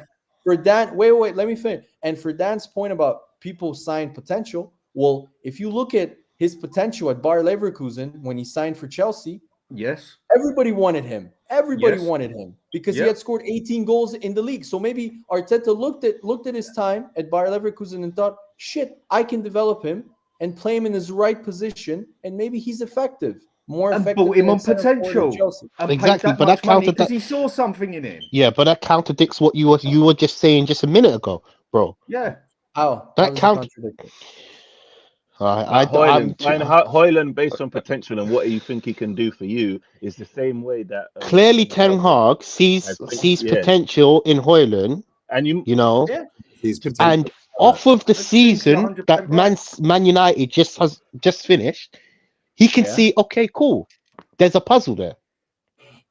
But can he? Because at least Havertz, I know it's in the distant past, has 2 seasons where he's proved himself as a top goal scoring midfielder. Højlund has one season. Come on, man. No. We're gonna have to. I think you have to have some patience. He has not proved himself as a top player at all. As all he has done at Chelsea, proved that he was bang average at what they've done. Not at Chelsea. To get rid of him. Firstly, the difference between Havertz and the difference between Havertz and Højlund. Look at the age difference now. That's first thing. Yeah. Havertz is what, 25? 26. No, 24. 26, right? You're in 26 is in your whatever the age is. 25, 26, 20 24, whatever, yeah? 24. Yeah. Cool. All right. Okay, I was just gonna make the point of that's in your prime age. That's in your prime time, right? Isn't your Is it prime not? like 28, 29? That's your prime, isn't it? You're talking about you're not a youth, you're not a youngster, you're not up and coming, you're not I agree. It varies, doesn't it? It you're varies. established, right? That's the You're word. established, You're no right? longer a young player. You're no younger a young player. The Mm. difference with Hoyland, he's 19, 20, I think. Yeah. I can't. Yeah. So now you're talking about a youngster coming into a big Premier League side, and with all the injuries and with everything that's happening, you're putting all that pressure on someone like Hoyland. That's the difference. The difference is he can see potential. Again, look, Can he? Can he see? the template? Let me be honest with you. Judgment? I can't argue about the template because the template is too short. You know, the same with Havertz. Maybe 2 years time he might be. I don't know. He might turn world class. Who knows? You know. Again, but personally, I can't see it because he's shown me his template from being at Chelsea. Okay, cool. You're talking about previously, that don't matter because really and truly, what matters is in the Prem. Different league. Yeah, he's been crap in the Prem. I agree with you. So's Havertz. So is Havertz. No, I'm talking about Havertz. That Havertz has been crap. If you look at his history, the thing with me is what Arteta done was went and buy him on a potential that he saw for him. Yeah, that he probably saw from Bayer Leverkusen what he had done at Bayer Leverkusen. Wherever he saw it, he saw a potential for the fella. Yeah. So the Man U might have seen a potential for his player. Who knows? You know what? I hope I'm just because if he didn't see a potential, he'd be an idiot to buy him. You know, I'm biased here. I'm just trying to shit on Man United. I don't like Man United, so I'm just joking. But if I was to judge Ten Hag's, recent transfers, I would be very worried because I agree with that. Some of them are a bit. If you go by their ages and that, really, it's like I said earlier. When you go for potential, Haaland is like what 20, 21? 20? Yeah. 20. What history can you go back on? Not a lot. And this is another thing. You're talking about. No, but look, I'm not a United fan, but one thing I can defend on Ten Hag's behalf, he's chosen individuals that he knows. So you're talking about Onana, you're talking about Anthony Martinez. Martinez. Cool. So it's not like the track record is not there, right? Because he's obviously managed his players in previous clubs, right? Mason Mount. No, Mason Mount, he doesn't really know. This is his signing. He does. Right? He does. He rates him. Let me tell you why. Because he really rated him when Mason Mount was on loan at Vitesse. That's why he signed. Okay, okay, cool. I've just learned something new. So he knows these guys, right? He knows these guys. Their average age is what, 20? Apart from the main stakers like Anthony's like 23, 24. Anthony isn't apart from Casemiro, flip man, I'm tired. Van de Ven? No, not Van de Ven. He signed Martinez. Martinez is 25 or 26. He's not that young. Anthony's also like basically you're saying he's kept it a low age structure. Yeah, he's kept it. He would have saved. I think I always joke around with my Man United friend. I just think Man United, if they want to back Ten Hag, they should just save money. Just go buy out Ajax so he can just have all his players, just sign everybody. If you had any sort of history at Ajax, if you went to the toilets at Ajax Amsterdam, Ten Hag would be interested in you, okay? Like this guy, I don't know what he's doing. He paid 80 million for Anthony.